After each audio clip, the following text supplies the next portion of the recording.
สร้างทานบารมีตีสามตีสี่เปิดสถานีฟังตุลุงยองนักเทศเสียงทองชื่อเสียงดังก้องทั่วฟ้าธานีตัวจริงเสียงจริงวัดดอยน้อยแม่ตามเทวีต้อนรับญาติโยมที่มีจิตศรัทธามาร่วมสร้างบุญ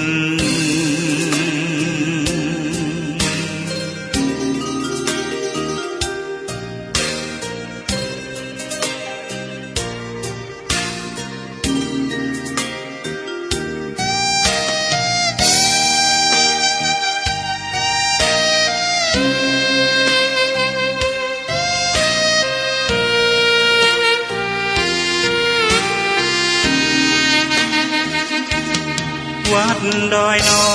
ยอยู่กลางยอดดอยโรยต่ออำเภอดอยละออเขตติดต่อภาษางลำพูนเดินทางปลอดภัย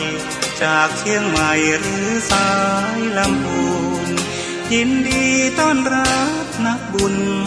มาร่วมสร้างทานบารมีตีสามตีสี่เปิดสถานีฟังตุลุงยองนักเทศเสียงทองชื่อเสียงดังก้องทั่วฟ้าธานีตัวจริงเสียงจริงวัดดอยน้อยแม่ตามเทวีต้อนรับญาติโยมที่มีจิตศรัทธามาร่วมสร้างบุญ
วันนี้รุ่งพรุ่งนี้ร่วงดวงไม่แน่วันนี้แย่พรุ่งนี้ยังกลับดังได้วันนี้ดังพรุ่งนี้ดับกลับเปลี่ยนไปโปรดจำไว้ทุกชีวิตอนิจจังตื่นเจ้าขึ้นมายิ้มแย้มแจ่มใสทุกโศกโรคภัยหายไปหมดสิ้นน้ำขุ่นนั้นเอาไว้ตั้งในน้ำใสเอาไว้ตั้งนอกก็ขอความนอบน้อมแด่พระรัตนตรัยอันมีพระพุทธพระธรรมพระสงฆ์เป็นสรณะตีปึงกราบแนบไต่ไหวสาถวายความเคารพมายังครูบาอาจารย์พระมหาเถรานุเถระท่านเจ้าคณะพระสังฆาธิการพระภิกษุสามเณรเจ้าจุโตจุองค์กุวัดวาอารามพร้อมตึงสำนักตีผักส่งโดยเนก็ขอความเจริญในธรรมเจริญปอนมายังบรรดาปอออกแม่ออกศรัทธาตันสาธุชนนักศีลนักบุญทั้งหลายปอลงแม่ลงปอลุงแม่ป่าปีป่าหน้าเอาอาศรัทธาตีนจ้องห้องวัดเถ่าแก่หนุ่มกำใจยิงทั้งหลายเนาะอันเป็นกีฬานุปัฏฐากสันนิบาตตันเข่าตื่นเจ้าขึ้นมา ก็มาฟังรายการนี้เป็นรายการแหลกที่มาสดๆเด้อมาเสียงสดๆบอกเวลาใดบอกวันที่บอกเวลาใดนะมาโตปิ้นรายการนี้เปิ้นตั้งชื่อใส่ชื่อว่ารายการซับเปเหละปากินนากะขอนลุงไก่แจงรายการเสียงธรรมแสงทองซึ่งดำเนินรายการบริหารเวลาโดยต้นตัวแห่งอาตมาภาพเก่ากับผมตุลุงหนันชัยวัฒนาคเสโนแห่งวัดพระธาตุดอยน้อยตำบลดอยหลออำเภอดอยหลอจังหวัดเชียงใหม่มาปบมาปากันสามเจ้าพัดสุกเสาเนอะศรัทธาญาติโยมทั้งหลายก็แล้วว่าถึงรายการตุลุงก็ฟังเพลงบาเก่าโบราณไปตื่นมาก็ฟังไปใครรับก็รับไปเนาะ มันเป็นรายการที่ว่ามันเจ้าวัดใจเนอะไผตื่นเจ้าก็ได้ฟังฮะกะนะไผตื่นหล่าก็ไม่ได้ฟังก็เป็นหยังเดี๋ยวก็นอนบ่รับก็ได้ฟังทำตุลุงมันถึงรับไปโดยอัตโนมัติเนี่ยเพราะว่าเป็นหยังทำก่อมรับเนอะขนาดตุลุงเตอยู่ได้แต่นี่จะรับในอยู่นะ แล้วนอกสถาญาติโยมวันนี้มาปบมาปากันปิ่นวันพัดเนอะวันพัดตี17วันนี้นะสถาญาติโยมเดินกุมภาพันธ์2565ก่อนที่จะเอ่ยไปตั้งสถานีวิทยุแต่ละคืนต่างๆที่เปิ้นมีบุญต่อโสตประสาทหูเฮาได้ฟังกันถึงบ้านถึงจองตุลุงจะน้ำไหวพระกันเน้อเปื่อความปินสิริเป็นมั่งกะละปินมงคลตื่นเจ้ามาก็ได้ยินเสียงน้ำเสียงซาเสียงธรรมเสียงสุโยโกห้องเนาะตื่นกันมาแล้วแบบไปลุกมาเดินลงเดินนอนอยู่หั่นน่ะมันเจ้าอยู่ว่าในใจเอาเด้อนะตุลุงจะนำไหวพระกันเน้อ อะระหังสัมมาสัมพุทโธภะคะวาพุทธังภะคะวันตังอภิวาเทมิสวากขาโตภะคะวะตาธัมโมธัมมังนัมมัสสามิสุปฏิปันโนภะคะวะโตสาวกสังโฆสังฆังนะมามินะโมตัสสะภะคะวะโตอะระหะโตสัมมาสัมพุทธัสสะนะโมตัสสะภะคะวะโตอะระหะโตสัมมาสัมพุทธัสสะนะโมตัสสะภะคะวะโตอะระหะโตสัมมาสัมพุทธัสสะอิติปิโสภะคะวะอะระหังสัมมาสัมพุทโธวิจาจารณะสัมปันโนสุขโตโลกวิทูอนุตตโลปุริสตัมมสาลาธิสัทธาเทวมนุสสานังพุทโธภะคะวะติสวากขาโตภะคะวะตาธัมโมสันติติโกอาคาลิโกเอหิปัสสิโกโอปันนะยิโกปัจจตังเวติตาโปวินโยหิติสุปฏิปันโนภะคะวะโตสาวกสังโฆอุจุปฏิปันโนภะคะวะโตสาวกสังโฆยายะปฏิปันโนภะคะวะโตสาวกสังโฆสามิจิปฏิปันโนภะคะวะโตสาวกสังโฆยะติตังจัตตาลิปุริสายุคาเนอัฏฐปุริสะปุคลาเอสะภะคะวะโตสาวกสังโฆ อาหุนายโยปาหุนายโยตักขินายโยอัญจเลกาลนิโยอนุตตลังปุญญเขตังโลกัสสาติจะยันโตโปติยามุเลสกายานังนันทิวัตโนเอวังตวังวิจัยโยโหเหจัยยสุจัยยมังคะเลอปลาจิตะปันลังเกสีเสปตะวิปุคะเลอภิเสเกสัพพพุทธานังอากาปโตปโมทติสุนักกตังสุมังกาลังสุปาภาตังสุโหติตังสุขันโนสุโมโหโตจะสุยิถังพรหมจาริสุ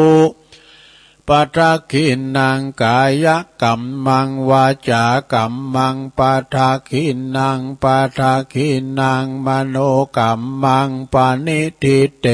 ปัทขินาปัทขินานิกัตวานะละพันตเถปัทขิเนสัพพิติโยวิวาจันตุสัพพะโลโกวินาศตุมาเตภวัตวันตรลายโยสุขิติขายุโกภวะอภิวาทนาสีลิสานิจังวุตตาปัจจายโนจัตตารโอธรรมาวัฏันติอายุวันโนสุขังปะลังเอาแล้วศรัทธาญาติโยมทั้งหลายเนาะตุลุงก็ปีนเก้าปีนโหนนำสวดมนต์ไปปิ้นตีเรียบร้อยก็ขอกุณปฏิตะไหลรัตนะผ่านแผ่วพระแก้วเจ้าตั้งสามประการเนอะจงได้ดลบันดาลมาปกป้องคุ้มครองรักษาครูบาอาจารย์พระมหาเถรานุเถระประสงค์องค์สมณเณรเจ้าอยู่กับวัดกวาเนาะมีสง่าราศีเผยแผ่สัจธรรมคำสอนขององค์บวรสัมมาสัมพุทธเจ้าเนาะอยู่กัมจูปูจาสืบทอดพระศาสนาไปเหิงเมื่อนานเสียงจิรติการยาวนานเนาะปินเนอร์นาบุญศรัทธาญาติโยมได้มาไหวมาสาสักการะปูจากราบไหวนะยึดเหนี่ยวจิตใจเป็นมาตานขันข่าวก็เอวังโหตุมันแน่นอกแน่นใจเนาะศรัทธาญาติโยมก็เหมือนกันเด้อปะลงแม่ลงเขาก็ขอมีสุขภาพพลานามัยสมบูรณ์แข็งแรงเนาะกินข้าวลำกินน้ำลุงเนอะ ขอปินกำลังจิตกำลังใจอีปออีเมตีวานอนอยู่ในหอในเฮินติดต่างติดเตงเดินเฮินไปไหนมาไหนบ้านใดก็เอาวิทยุปิ้นกูเนอะสะดาเนอะนะฟังไปเอาได้พักผ่อนเนาะก็ขอปิ้นกำลังจิตกำลังใจให้ลูกหลานเนาะปิ้นลมโพลมใสแล้วก็ลูกหลานก็เหมือนกันเนี่ยก็ไปเนื้อไปไต่ไปไก่ไปไกลต่างรถต่างเฮอต่างหนบุญอากาศก็เดินทางแค่วขาดปลอดภัยอยู่ดีมีสุขกันกะไขไล่ลองก็กะแมนไขมันหิมากะขึ้นเนอะนะกิจการการกะการขายการกรุงลุงเริงนะหิมากะขึ้นละต่อไปจะได้ประกาศนะรายชื่อสถานีที่เปิ้นมีบุญต่อโสดประสาทเฮาที่เปิ้นรับสัญญาณนำรายการธรรมะภาคภาษายองช่วงเวลาตั้งแต่ตี 3 ถึง 5 โมงเก่าสถานีดังต่อไปนี้เนอะลงนึกสถานีคลื่นเพื่อการศึกษาศาสนาและวัฒนธรรมวัดฝายหินเนอะตุลุงก็ว่าพิษประจะขึ้นเพื่อการศึกษาพระพุทธศาสนาและการศึกษาวัฒนธรรมวัดฝายหินในตำบลสุเตปอำเภอเมืองเชียงใหม่ FM 104.50 เมกะเฮิรตซ์โดยเมตตาบารมีธรรมอาจารย์พระครูสมุวิสุวัฒน์วรกิจโจองค์ขลงในเมืองได้ฟังแผ่วหลายด้อยบุญเด้อปุณะแผ่วแม่แตงบ่ดูแผ่วเจียงดาวอาจารย์กฤษฟังอยู่หรือเปล่า สถานีวิทยุของคณะสงฆ์อำเภอฝางตั้งอยู่ที่วัดพระบาทอุดมนำบ่อเศร้าวาสำนักวิปัสสนาเนอะ FM 100.25 เมกะเฮิรตซ์ โดยเมตตาบารมีตามในพระเดชพระคุณหลวงปอพระครูสุจิตานุรักษ์หลวงพ่อเจ้าคณะอำเภอฝางกราบขอบคุณเมตตาบารมีธรรมอาจารย์เจริญโชติธรรมโมแห่งวัดสันโค้งอำเภอแม่อายเนาะตุปิโจ้ด้วยเนอท่านพระอาจารย์อมรอุปสันโตนะเจ้าหน้าที่ลิงสัญญาณเนาะสถานีวิทยุแดนดินถิ่นล้านนาตั้งอยู่ที่บ้านโฮงโงตำบลนำบ่อหลงสันป่าตอง FM 103.50 เมกะเฮิรตซ์โดยคุณรุจิสมบัติเงาคำเนอสถานีวิทยุธรรมะของชุมชนวัดหอยตองซักตำบลขวงเปาอำเภอจอมตองเนอ FM 98.75 เมกะเฮิรตซ์โดยเมตตาบารมีธรรมอาจารย์ท่านพระครูวาปีวรมานิตท่านพระอาจารย์ชวาลิชยวังโสโซนไต่ฟังตั้งแต่เพ่งมาแล้วนะมนต์เสียงธรรมจากแม่แจ่มเนื้อวัดบุพารามนะตำบลช่างเครื่อง FM 106.25 เมกะเฮิรตซ์โดยเมตตาบารมีธรรมหลวงปอท่านพระครูมงคลวิสิทธิ์หลวงปอใหญ่เจ้าคณะอำเภอแม่แจ่มขอบคุณท่านพระอาจารย์ปลัดอุทัยตึงสองอุทัยตัวเนอสถานีวิทยุเน็กเนียวเรดิโอ FM 16.75 เมกะเฮิรตซ์ตั้งอยู่ที่บ้านจงตำบลทุ่งขวาวห้างหุ้นส่วนจำกัดอนุสรณ์เรดิโอ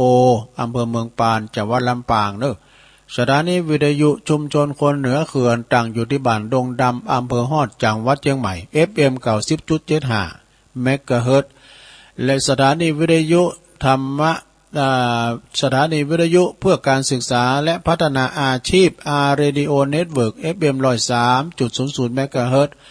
ต่างอยู่ที่อำเภอเมืองจังหวัดลำปางเด้อคุณอนุพงษ์ตาจีนะนะแล้วก็สุดท้ายสถานีวิทยุเรดิโอเน็ตเวิร์ก FM 99.50 เมกะเฮิรตซ์วิทยาลัยเทคโนโลยีเพื่อการจัดการกฟผแม่เมาะลำปางเด้อนะลิงก์สัญญาณไปแล้วก็สถานีน่านฟ้าเรดิโอ FM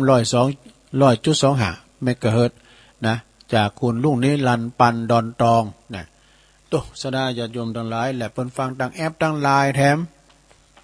ก็มีนักหนาป้าป่านฟังทางมือถือก็ดีเนาะฟังกันไปในโรงเด้ออันนี้ก็เป็นการสถานีวิทยุต่างๆเด้อสถานที่เพิ่นมีบุญหูต่อโสตประสาทของเฮาได้ฟังกันถึงจ้องถึงบ้านต้องขอขอบคุณทางเจ้าหน้าที่ดีเจที่ก็เกี่ยวสัญญาณนำเอารายการธรรมะนี่เนาะรายการรายการจ๋าส่งตอนเจ้ารายการสดๆถึงบ้านถึงจองตันผู้ฟังทั้งหลายก็ฟังไปรับไปลงก็วันนี้ก็มาปูมาปักกันนะว่านี่ก็เป็นวันนั้นมาฆปูจาบัดนี้ก็เป็นเทศกาลอยู่ในสดาเนาะไอยังอุ่นอยู่ลูก วันนี้ก็เป็นวันพัดแล้วพัดศุกร์เสาร์แล้วก็วันนี้ก็เป็นวันที่17เนาะศรัทธาบางพองก็ตื่นมาตั้งแต่ยามเจ้ายามวันตั้งแต่ตี2ตี3ก็มาฟังรายการนะรายการสดๆตั้งแต่เวลานี้เป็นต้นไปตุลุงก็น้อมนำเอาพระธรรมเทศนาเนอะได้รับความอนุเคราะห์จากศรัทธาญาติโยมทั้งหลายเปิ้นก็ขอฟังธรรม นั้นอันนั้นนี้พองให้นะแล้วก็มินธรรมเมืองมรดกธรรมปืนเมืองก็ตั้งเจ้าภาพโดยมีเจ้าสมณสัตตาหลวงปอมานิถาวโลนี่อันนี้ก็เปิ้นก็ขอติดนำติดตามเพื่ออุทิศแผ่กุศลนบุญไปหาปอน้อยแก้วแม่โนนยอดชมพูนะโยมปอโยมแม่เปิ้นเนาะที่ล่วงลับดับขันไปเอาตามฐานะตุลุงเด้อเนาะจะเทศทำอย่างก็ตามใจเต้อน่ะแล้วก็มีแม่แสงจันทร์สมรูปนี่เปิ้นก็อยู่ปุ้นหมู่สีบ้านป่าค่าแล้วก็มีนางสาวภัทรวดีสุดาคำนี่ก็น้องการเนาะเปิ้นอยู่เชิงดอยพุ่นนะบ้านป่าค่าตำบลเชิงดอยสะเก็ดจังหวัดเชียงใหม่เปิ้นก็จะต้านทำเปิดอุทิศแผ่กุศลด้านบุญตาลไปหาบรรพบุรุษทั้งหลายด้วยวะนะเปิ้นก็ขอฟังธรรมทำนิพพานสูตรโอ้ก็ง่ายกะอันนี้นะขอติดลำไม้โอ้เดี๋ยวชัยวัดจัดให้ ก็เดี๋ยวก็จะได้ติดน้ำติดธรรมนะลงเนอะโอ้ลงเลยเวลามามึนเหมือนกันนะเนาะก็มันไปผิดอย่างถึง2 ชั่วโมงกันนะก็เดี๋ยวก็มาว่ากันนะก็มีโต๊ะจวยเนอะสถานเนอะ แต่เดี๋ยวก็จะมีอ่านรายชื่อรายนามนิดหน่อยแต่ว่านี่ตัวลุงลืมแต่ลืมว่าหอลืมอย่างตัวลุงก็ลืมโทนสายอ่ะนะพี่ยังก็เดี๋ยวจะโทนสายฟังแถมหลอบนู่นเด้อไม่ได้โทนสักคำตัวนี้นะก็เดี๋ยวจะโทนเถอะที่เปิ้นมาว่านี่มันอยู่ตู้26สายกันน่ะโอ้พี่มาเปิ้นฟังกันขนาดโดยสะดาฟังกันไปเอาแล้วเนาะ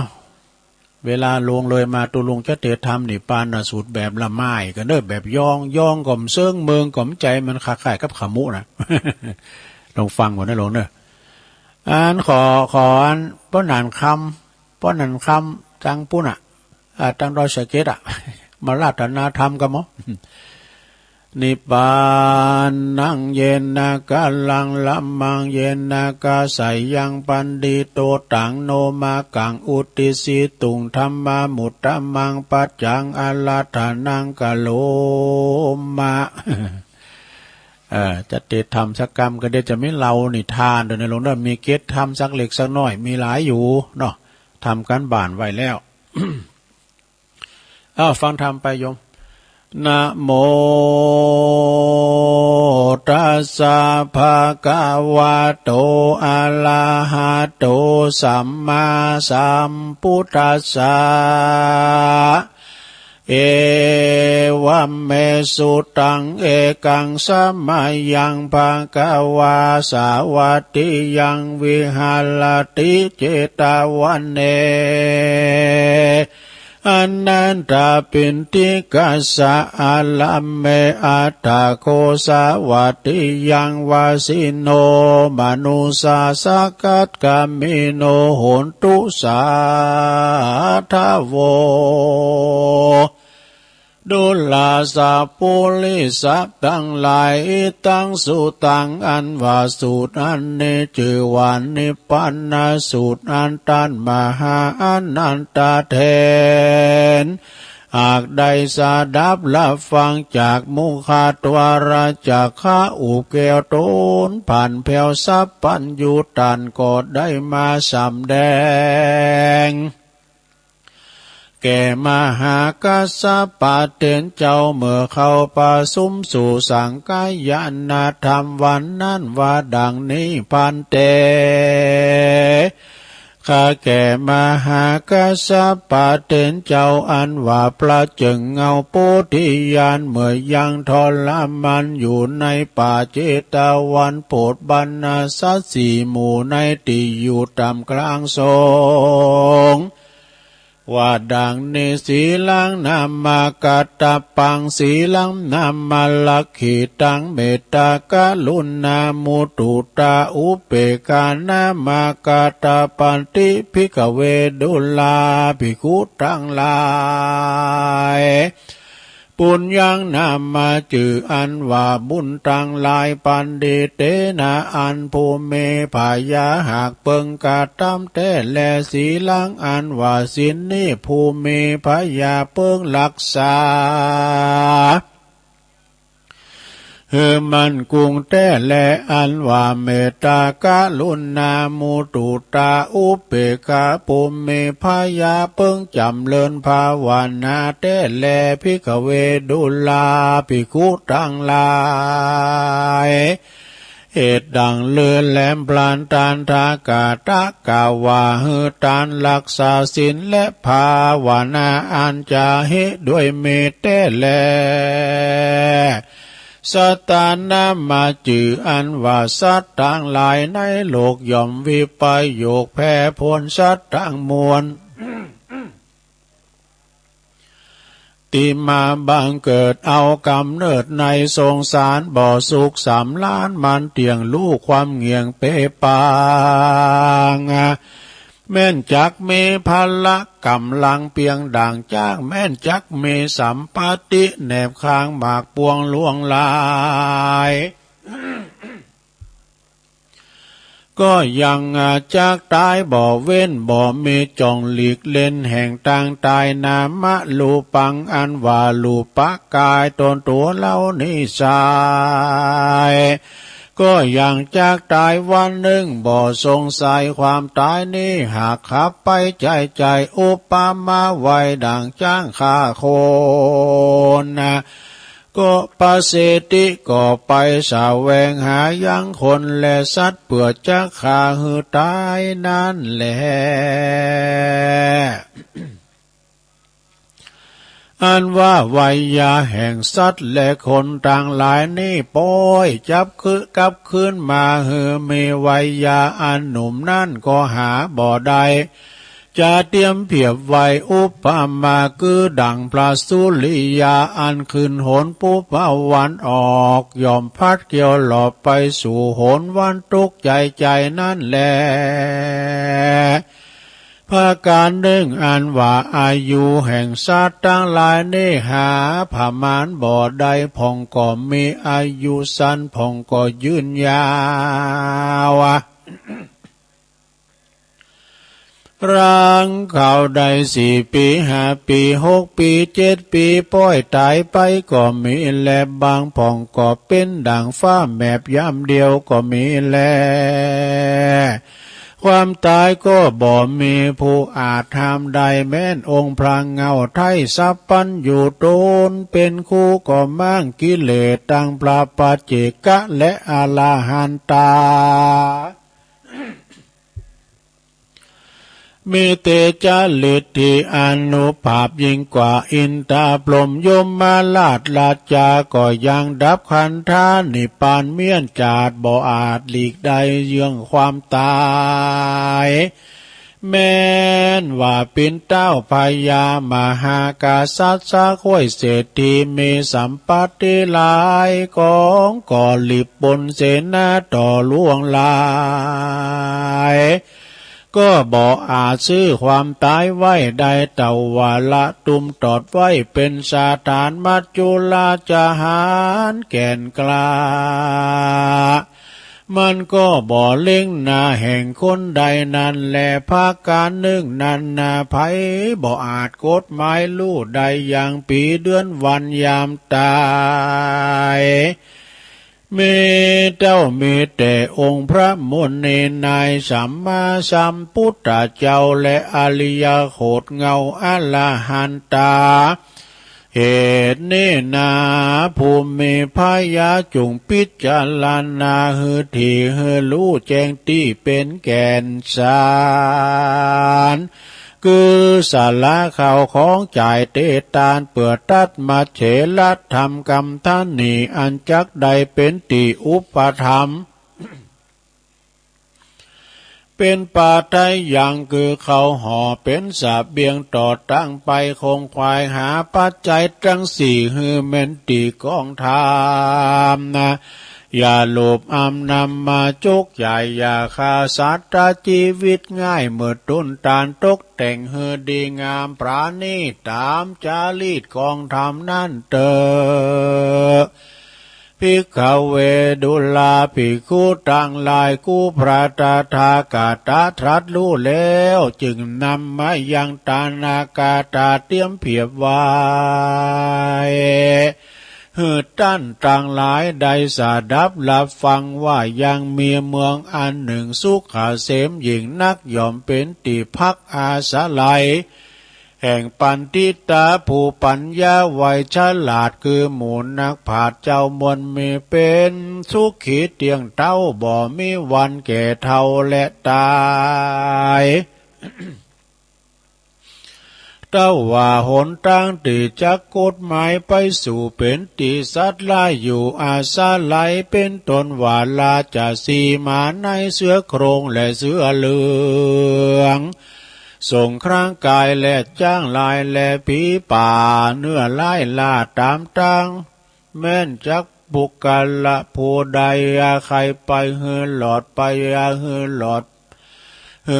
มีปัญญาลู่รอบลู่จอดมันกุงอยู่กับตนอันหนึ่งเป็นหนทางไกลไปอยากเดียนย่อมมีเขาของหมากหลายผักการอาณาจักเป็นสะเบียงต่างไว้ไปนาจึงจักพ้นป่ายืดยาวไกลนั่นแหละ อ มันว่าเขาของเงินคำตีกูพระตาทากาตะกาว่าเฮือเอาไปนั่นบ่ใจเขาของแต้คือหากมาใดอานิสงส์บุญตานอันจอบประกอบไปด้วยศีลธรรมภาวนากรรมและเอาแก้วตั้งสาม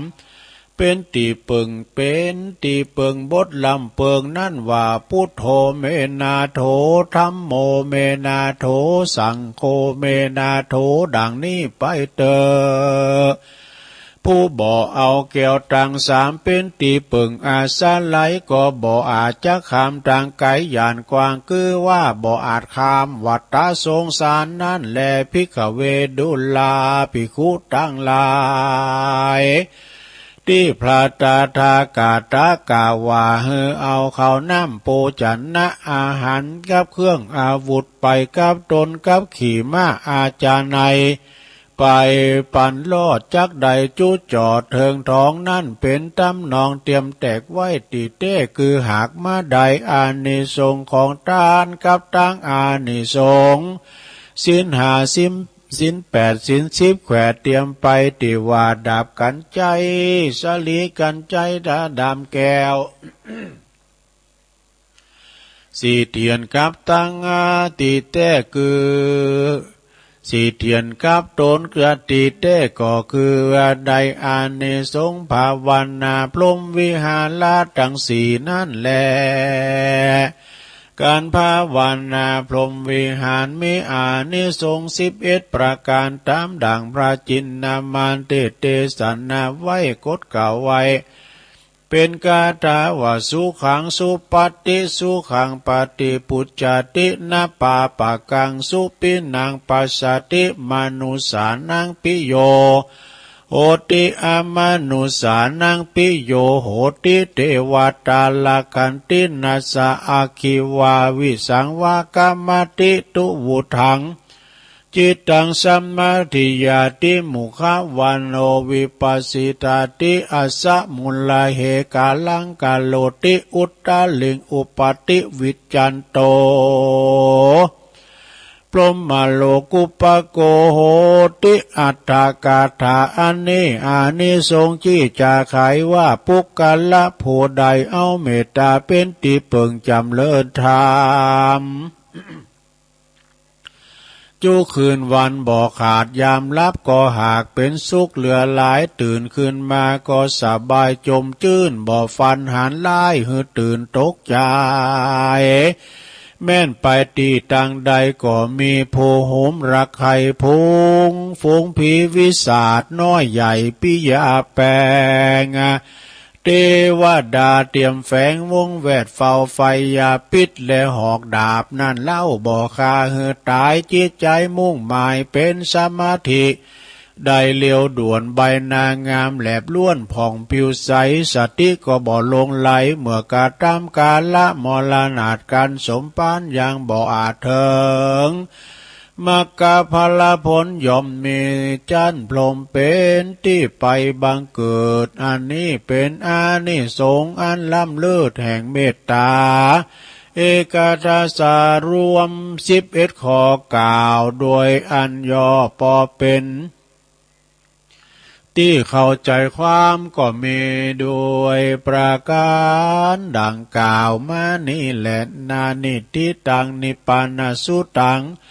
นิทิตังกิยาอันเตสนายังธรรมนิพพานาสูตรก็บังกมโสมเรสเดชสาธุสาธุสาธุเอาแล้วศรัทธาญาติโยมเนาะเดชเอาอานิสงส์เนาะศรัทธาความจริงมันจบดีเด้อนะ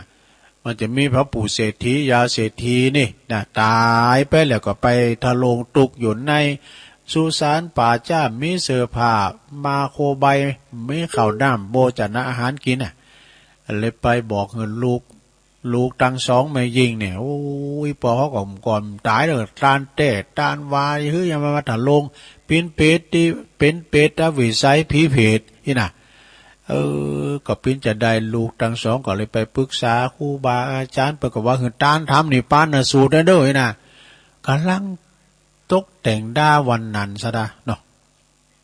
ย่ำเต้นได้ตาเดนาคำคืนนันปาโคตรว่าโพอันเพจปอเพจแมนเนี่ยป้นจากอันเป็นเพจกลับกลายเป็นเทพบุตรเทวดาอยู่นะมาปันโจกโอยใจให้ลูกทั้งสองเด้อกินต้านไปใจนะปอแม่นี่ก็ป้นจากอันอบายป้นจากเป็นเปรตวิสัยแต่ได้ไปพูดไปเกิดเป็นเทพบุตรเทวดาไอ้โลกสดาในธรรมนะเหลือทำหน่อยลงเทศจบสักคำดีนะก็เป็นธรรมเตดนะธรรมเตดผูกเดียวจบมันก็ได้ธรรมผูกนี้นี่ก็เป็นวัดเตดจะต้านนำต้านตำเหยญาติกาวงศาปิ้นปอปิ้นแม่ก็เตดธรรมนี่ปานนะสูตรเนี่ยเด้อไอ้นะตามมาไล่โพดกามหาวิบากก็โทรไปตานเหยโพตานเหยแม่เหยลูกเหยเต่าเนาะก็ว่ากันไปอันธรรมนี่เป็นธรรมอันนี้ปานนะสูตรปนเดบอกเฮาดูเนาะลูกทั้งสองนางนางอีตาถือปอแม่ทั้งสองนะฉะนั้นก็ตุลุงก็เตะไปเสียงมันลงไปเลยที่จะตั้งเสียงจับจะเดียเอาขาเขาเตยไปเสียงลงไปนะไปพิษผาดประกันได้ก็สุมาอาภัยครับปอหน่อยปอนนั้นปอจานลำวัดนักปราชญ์บัณฑิตปู่โหทั้งหลาย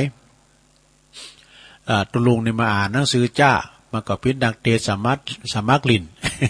เนาะการว่าเป็นมวยก็มวยวัดน่ะมันมีนาหลายหอมน่ะอันนาก็ว่าไปสดาญาโยมทั้งหลายเนาะเดี๋ยวกันเนอะต้องลุงจะเอาปันป้อนกันเดี๋ยวก่อนแต่ปันป้อนจะอ่านและจือหน่อยนะสดาเนาะอ่านและจือที่เปิ้นพิจารณาปอนเจ้าภาพอันเตดน้ำเตดทำวันนั้นไปพวกดอยนางแก้วพี่น้องตั้งดอยนางแก้วตั้งหลวงเฮาเนี่ยนะเปิ้นก็หอมบุญมาก็ขอกราบขอบคุณในเมตตาธรรมหลวงปู่มานิทถาวโรนะหลวงปู่มานิทเปิดกอดจ้าส่วนด้านไปหาปอน้อยแก้วแม่โนนยอดชมพูแถมหนึ่งผูกนะแล้วก็มีศรัทธาคุณแม่มาริวันพิข้องงานพร้อมด้วยลูกหลานร้อยตำรวจโทด็อกเตอร์อุดมผู้ช่วยศาสตราจารย์การจนาคุมาพร้อมด้วยบุตรธิดาร้อยตำรวจเอกธีรศักดิ์นางภาวินีทิฉลาดพร้อมด้วยครอบครัวแล้วก็ว่าที่ร้อยตรีพานุพันธ์นางพีรวรรณนะจิตอาลุนพร้อมด้วยบุตรธิดาพร้อมโดยญาติพี่น้องเครือโยนี่นะตระกูลเครือโยมันวายยามกันเนอะนามสกุลนะพี่น้องสกุลเครือโยเนี่ยนามสกุลบรรณาเครือโยอุทิศบุญกุศลแผ่พายย้ายบุญไปหาจิตตดวงวิญญาณของคุณพ่อบุญช่วยพิเคราะห์งานเนอะคุณพ่อบุญช่วยก็มาหับเอาส่วนบุญกุศลเนอะที่ลูกหลานตานเต่าทำบุญตานทำไปวันนี้นะเนาะได้กินได้บริโภคปิ้นเขาเตรียมน้ำเตรียมเดี๋ยวจะป้อนหมูกำเนาะเดี๋ยวป้อนหลบปันกำนี่มีหน่อยปอสมซักแม่เพนขาวเตี้ยนะแต่บ้านตาจ้างเวงน้องหล่องทำบุญตานไปหาปออุ้ยน้อยปันไม่อุ้ยเงินจีนาอินายอเนกชัยกวินตานไปหาปอสอนชัยกวินด้วยเนอะเกมนำหยาดว่าเนอะแม่เพนเนอะยาถาก็หยาดน้ำหือผีซับปีก็หือคุณนะแล้วก็แม่แสงจันทร์สมรูปนะอันนี้เปิ้นก็บ้านเลขที่65/2หมู่4บ้านป่าค่าเนิดตำบลเชิงดอยอำเภอดอยสะเก็ดจังหวัดเชียงใหม่เปิ้นก็แล้วก็มีน้องนางสาวภัทรวดีสุดาคำน้องการหลานเปิ้นก็ทำบุญตานน้ำตานธรรมเนาะอุทิศบุญกุศลไปหาอย่างบรรพบุรุษผีไตเก่าเนามึนเนาะต้นตระกูลของเปิ้นนะขอได้รับส่วนบุญส่วนกุศลเด้อและอันนี้ก็โยมพ่อเจริญนะปอเจริญพระนมการนี่กันเนาะพร้อมด้วยครอบครัวเนี่ยบ้านเลขที่152/4บ้านสันทรายต้นกอกหมู่ที่8เด้อตำบลสันผีเสื้ออำเภอเมืองจังหวัดเชียงใหม่นี่เปิ้นก็รวมทำบุญถวายปัจจัยแด่พระสงฆ์ชำระหนี้สงฆ์แล้วก็ใช้ส่วนตัวไอ้โดขอบคุณเนี่ยปอเจริญเนอะพอเจริญเพิ่นอยู่พุ่นตำบลสันพิเศษพุ่นนะลมทำบุญมาแล้วก็มีร้านพัฒนันยมพัฒนันวิจิตรไพศาลนี่ก็ลมทำบุญมาแถม1 ซองเนอะอันนี้เปิ้นตานน้ำตานตามไปหาอุทิศบุญกุศลไปหาแม่จันฟอง เทพมาลัยนะแล้วก็ตานไปหาอุ้ยนางด้วยเนอะเทพมาลัยบ้านซบปะละปูนโดยเนี่ยโอ้วันนั้นน้องเบี้ยวตุลุงครับผมจะทำบุญวันเกิดย้อนหลังนะโอ้ขอน้องเบี้ยวนี่มีสติปัญญาเนี่ยปันใหญ่ปันสูงโดยคุณธรรมแล้วก็ขอเหือน้องเบี้ยวมีสุขภาพสมบูรณ์แข็งแรงเนอะปุ้นเพิ่นจะไปปล่อยหลวงนำกำนะไปประกบกับพระปีเนนหลักแล้วก็โยมพิสมัยก็จะไปน้องเจ้าขุนก็จะมาดูนะวันนั้นเนี่ยเอามาประกบกันนะไผเก่งก้อนเอาก้อนมาเนาะมีอาจารย์นิพนธ์เป็นต้น ไผจังซอก็มาซอก็แม่สายพินกัลยานะไผจังกรเขาหำก็มาแม่น้อยการนัด เอามาประกบกันคืนหงนะเนาะไผจางห้องเพลงก็มาแม่สายทองเขา เนาะขอบคุณน้องเบลนึกแล้วก็มีเพิ่มเติมพ่อไพบูลย์แม่จารุนปกปิงเมืองบานปะหาสุเทพนึกได้อ่านวันนั้นได้อ่านสักครั้งหลวงพ่อมานิถาวโรทำบุญปัจจัยการเทศการธรรมฮือกับอันปน้อยแก้วแม่นวลปน้อยแก้วก็เจ้าว่าพิษกะก่อนแม่น่ะนะปน้อยแก้วแม่นวลมันคนละซองเด้แม่นวลอันนั้นซองเก่ามันเอาไว้ตั้งนานยอดชมพูเนี่ยขอบคุณหลวงพ่อมานิดเด้อนางพีรับนางลับพีพันเครือโยเนอะอันนี้กับนางสาวประภัยพันธ์กองชัยแล้วก็นางมะลิวานพิเคราะห์งานนะอุทิศบุญกุศลตานนำตานธรรมไปหือปอบุญช่วยพิเคราะห์งานโดยเนอะนะอันนี้ก็ลมทำบุญมาขอบคุณเนอะอันนี้เป็นไปทุกนัดเขาแล้วเพื่อก็ไปจะร้องนี่เพื่อก็จะมาแถมนะมันอยู่ตั้งฝางกว่านะพิเคราะห์งานเนี่ยนะเนาะแม่พีละพันนะละพีพันเนี่ยเครือโยลุงมันลิ้นแข็งเครือโยเนาะนะแล้วก็มีแม่ปราณีนี่อย่างนี้ขอดเรือนหรือว่ายอดเรือนนี่นะปันบันสันป่าซักตำบุญน้องแฝกสลับปีเนอะเชียงใหม่ลมทำบุญมา1 ซองแม่พันธาวันนะป่าไม้แดงดอยสะเก็ดลมทำบุญกับอินเทอร์เน็ตตุลุง1 ซองขอบคุณนะแม่พันเนอะแม่พันธาวันนะทำบุญวันเกิดแฮปปี้เบิร์ธเดย์วันที่19โอ้วันนี้วันที่17 18 19วันเสาร์พอดีกันเนาะ19เนอะวันอังคารมันตรงกับวันอังคารนะเนี่ยมันตรงวันเสาร์วันเนอะแม่ลุงมาบุญมาศนะอายุ70 ปีนะบ้านโบกเป็ดตำบลตุ่นเปาสันกำแพงเนอะเอาขอให้แม่ลุงมีสติมีสุขภาพสมบูรณ์แข็งแรงเนอะสิ่งศักดิ์สิทธิ์ทั้งหลายขอเหือนปกปักรักษาอยู่ดีมีสุขตลอดปีและตลอดไปเนอะแม่ลุงบุญมาศนี่ก็บำรุงการนำกาไฟวัดโดยหน่อยแถม1 ซองแล้วก็มีแม่ธัญพรโยมแม่ธัญพรสุริยาโอ้พี่น้องแม่คือดอยสะเก็ดเนอะรวมทำบุญมา1 ซองขอบคุณเนอะพี่น้องแม่คือออมทำบุญการเตะโดยหน่อยแม่ลุงมาบุญมาศอุทิศบุญกุศลโอ้นี่เปิ้นตานทำไปหาปนานแก้วแม่คำโมนบุญมาศโดยเนอะขอบคุณเนอะบุญกุศลไปหอดไปถึงเนอะนางสาวลุงบุญมาศเนี่ยนี่ก่อนบ้านโบกเป็ดตำบลต้นเปาสันกำแพงเชียงใหม่ทำบุญทำ1 ซองเนี่ยแล้วก็มีแม่บุญแม่ผ่องศรีช่างฝันนี่กะเนาะช่างฝันนะพร้อมด้วยครอบครัวทำบุญทำ1 ซองเนี่ยแล้วก็แม่แดงอัมพรบุญมาปะนี่อันนี้เพิ่นหยุดเต้นดอกไม้บุญนะรวมทำบุญทำ1 ซองเด้อขอบคุณเด้อแม่แดงอัมพรแม่บุญศรีธุรเสร็จนี่บ้านป่าค่าดอยสะเก็ดบ้านป่าค่าบ้านยายคำปันครับนะยายปันครับครอบครัวพันนีนะแว่นจันนะ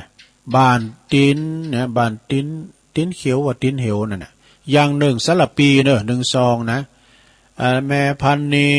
ตาคำนี่ก็เป็นอยู่ซ้ายมุนแมกาหน้าวัดพระเจ้าตุ้นโลงไว้ว่านะโอ้ขอบคุณเนอะแล้วก็อันนี้ตระกูลสารพีเนี่ยไม่ใช่ว่าอำเภอสารพีนะครอบครัวสารพีที่เป็นปิ้นเจ้าภาพเป็นเก้าแปลงขึ้นใดนะเนาะบันไดขึ้นสู่สวรรค์ครอบครัวของครอบครัวพิชย พินโยครอบครัวพิชยะพินโยนะแล้วก็ครอบครัวขัตติยะนี่3ครอบครัวนี่เปิดลมทำบุญค่าโทรศัพท์ตุลุง200โอ้ขอบคุณเนอะขอบคุณหลายๆแล้วก็มีนางจันยานะถวายอันนี้เป็นอยู่สันไซโลงเนอะแม่จันเพนคำโพธาบ้านตาขามแม่เฮียแล้วก็รวมทำบุญ300ขอบคุณแม่จันเพนเนอะแม่จันเพนนี่เปิดก็ไปเล่งเพนโดยวันนั้นแล้วก็มีปอสุมินนี่กันนะปอสุมินแม่ประทุมพรสิงใจพี่น้องบ้านมะขามโลงเนอะสันปัดตองนี่นะขอบคุณโอ้แม่ไข่แก้วหวันแสงกันเนี่ยเนาะ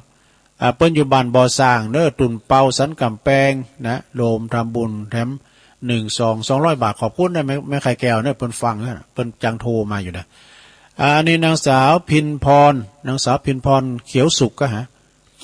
รวมทำบุญแถม12จบสดายาโยมนี่แหละนะโอ้ขอบคุณเนอะกลุ่มอินเทอร์เน็ตไปละนะ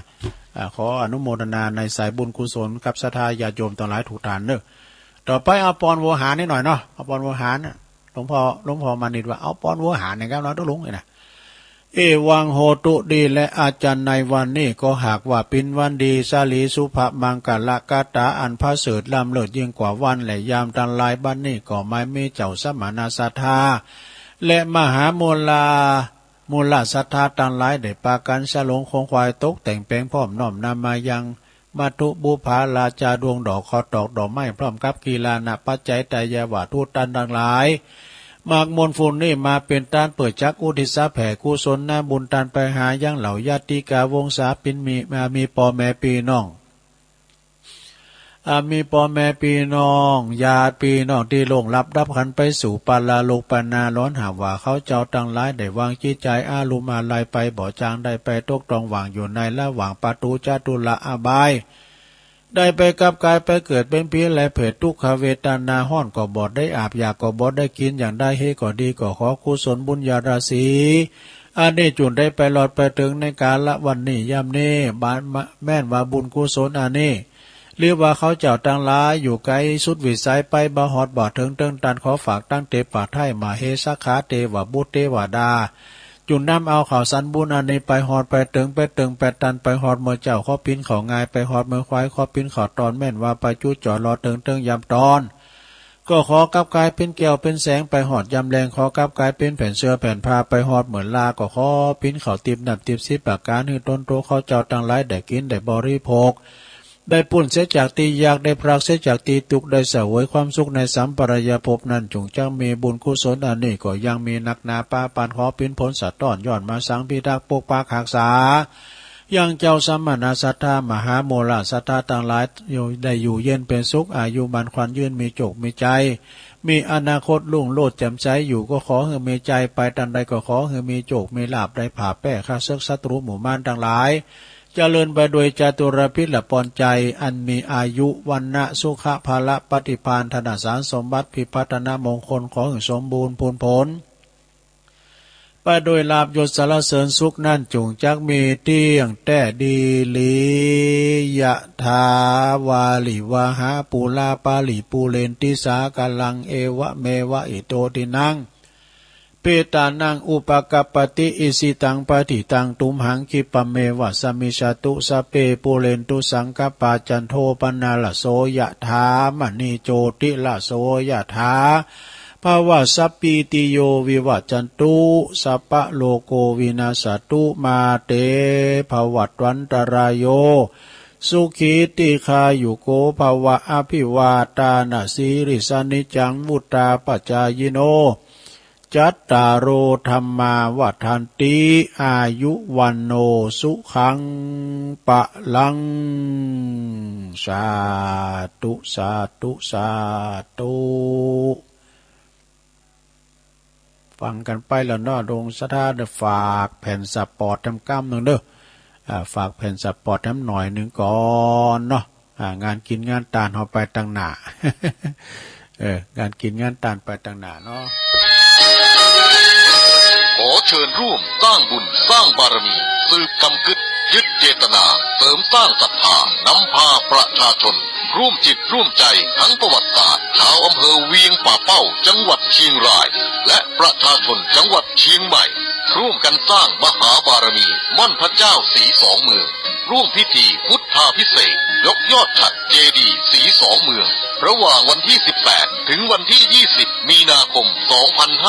2565 และร่วมเช่าบูชาเหรียญพระเจ้าสีสองเมืองเหรียญแม่นางแก้วรุ่นแรกรุ่นเดียวในตำนานแห่งการสร้างม่อนพระเจ้าสีสองเมืองดอยนางแก้วเช่าบูชาเหรียญเนื้อเงินเหรียญละ 1,000 บาทเหรียญทองแดงเหรียญละ 100 บาทติดต่อเช่าบูชาที่พระสงฆ์ที่จัดรายการธรรมะทุกรูปติดต่อสอบถามได้ที่ 086-181-0423 และ 099-836-6322 หมดเขตจองวันที่ 14 กุมภาพันธ์ 2565 เอาแล้วศรัทธาญาติโยมทั้งหลาย ก็มามาจากันต่อเนาะช่วงที่2แล้วเนอศรัทธา58อยู่เนอย่ำถึงตี 4เตอเนาะวันเวลามันลงเลยผ่านไปโอ้ศรัทธาญาติโยมแต่ว่าขอบคุณเนอแม่เหลวเปิ้นมาแอวแม่เหลวเปิ้นอยู่คงเป้าหมู่11แม่โบคลี่โดยมาก็เอามัคคุเทศมานำมาภายเป็นมัคคุเทศก็แม่ครู แม่ครูจันฟองเขียวหน่อเมืองเปิ้นหูจักกันก็มาแอวมาไหว้พระธาตุก็ซองก็แต่ว่าอ่านว่าแล้วเนแม่เหลวเด้อได้ยินอยู่ก้าแรงว่าเขารายการอยู่เหรอเนาะ 6:00 นถึง 20:00 นก็ประกาศไปแล้วก็มาหันหน้าหันตาได้ยินกระเสียงได้ตุ้ลุงก็ย่ำเท่าเด้อลุงไอ้ดอกปุถโธโอ้บ่งอกก็อาการเนาะซะดาเนาะเปิดก่อไข่หันหน้าหันตาเฮาก็หันแม่เหลวเขาเนี่ยก็ยังหนุ่มยังแน่นอยู่หัวเข่าก็ยังดีอยู่มันจะโกการนาโมแต่ว่าแต่ว่านี่ก็ไปปุนแถมนะญาติโยมไปที่ตำบลคงเป้าเหมือนกันเนาะวัดมงคลวาลีเอาเปิ้นยกยอดชัดตานพระธาตุเจดีย์คุณหลงคุณหลายกาสวาตุเจ้าเรื่องเรื่องหามสังฆพระสงฆ์นะอันมีประเดชพระคุณท่านเจ้าคุณพระศรีศิลปาจารย์เนาะเปิ้นก็มาในนามของลูกศิษย์ของหลวงปู่โดยนะครูบาอาจารย์ก็นักก็ลายเนอะศรัทธาเนอะเจ้าภาพก็คือคุณเชิดพงษ์กิ่วแก้วหรือว่าแม่จันฟองกิ่วแก้วเป็นพี่น้องสายเคยญาติเปิ้นมากันหลายซะละเนาะโอ้กินตาลถ้าว่ามีโควิดคุณสำจันหนักจะหลายนะวัดเปิ้นกว้างรุดตางจอดรถ เปิ้นแปลงวิหารเนี่ยหมดตัวก่อนคำสาเนี่ยได้มุงล่ะนะโอ้บารมีเปิ้นนั้นกว้างท่านพระครูท่านอาจารย์วุฒิประภาโสหรือว่าครูบาบุญกรรมเนาะเอาแล้วศรัทธาญาติโยมเนาะยังมีเวลาอยู่ตัวลุงจะอันนี้มาวาทำกรรมหนึ่งกันเด้ออันนี้มาวามกรรมหนึ่งเก็บความรู้เล็กๆน้อยๆนะก็สรรหามาทำกันบ้านมาอ่านให้ลืมนึกก่อนนะวิธีชีวิตในการเดินทางของคุณแต่ละคุณนี่บ่เหมือนกันเนอะศรัทธาเนอะแต่เป้าหมายนี่ก็คล้ายกันก็คือจะต้องการความสำเร็จการเดินทางของชีวิตบางคนนั้นก็เรียบง่ายแต่บางคนก็วุ่นวายตลอดชีวิตนี่บางคนก็สำเร็จสมหวังสำเร็จสุขสมหวังแต่บางคนก็ผิดหวังทุกข์ท้อแท้นี่แต่ทั้งหมดนี่ก็สำคัญนี่ก็คือความดีจะเรียบง่ายหรือจะวุ่นวายสำเร็จหรือผิดหวังสุขหรือทุกข์ก็ขอเหอะอยู่ในเส้นทางของความดีนะชีวิตก็ยังจะต้องเดินทางต่อไปจิตใจก็จะต้องมั่นคงความทุกข์ปัญหาอุปสรรคต่างๆเอาไว้เบื้องหลังอดทนเข้มแข็งว่าเป็นว่านะก้าวเดินต่อไปหนทางอย่างยาวไกลเนอะศรัทธาเนอะชีวิตเหมือนการเดินทางมีอะไรอย่างมากมายที่จะต้องประสบพบเจอความสุขความสำเร็จอย่างรอคอยบ่ไปไหนเนอะเขาก็ต้องก้าวเดินทางต่อไปเข้าสู่ในพระธรรมลมเย็นนะเป็นว่าพระธรรมนี่เป็นสิ่งที่สำคัญมีคุณค่ามากหนักเนอะมีอานุภาพมีพลังที่สามารถที่จะเปลี่ยนแปลงอย่างหลายๆอย่างใดนะถ้าเฮานำไปใจถูกวิธี ถูกเวลาทำให้เกิดความสำเร็จได้นะจะเป็นคนที่บรรทอดแท้นี่กลับกลายเป็นคนที่เกิดมามีความเข้มแข็งนี่ทอดแท้กลายเป็นคนเข้มแข็งเปลี่ยนคุณที่แข็งกระด้างกลายเป็นคุณอ่อนโยนเนอะสถานเนอะเป็นคุณอ่อนโยนมาเปลี่ยนคุณที่หันแก่โตบ่มีบ่หันความนั้นเข้าเปิ้นนะประกอบเป็นคุณที่มีน้ำใจว่ะ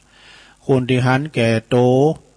เป็นคุณที่มีน้ำใจนะเปลี่ยนแปลงไปได้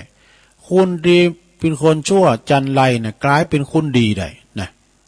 เนี่ยมันเป็นอย่างนี้หรอถ้าเขาถึงพระธรรมเนี่ยนะเปลี่ยนแปลงเปลี่ยนความตุกที่มีกลายเป็นให้เกิดขึ้นให้เกิดคุณค่าเนอะเปลี่ยนความตุกที่มีให้เกิดคุณค่าเนี่ยเปลี่ยนปัญหาให้เป็นปัญญานี่เนาะแล้วก็เปลี่ยนคนธรรมดาให้เป็นพระอริยะนี่แล้วก็เปลี่ยนธรรมะให้เป็นเปลี่ยนธรรมะให้เกิดความสุขความสงบสุขสบายในสังคมนี่สะท่าเนาะแล้วก็มีคำกรให้หน่อยหนึ่งเนาะ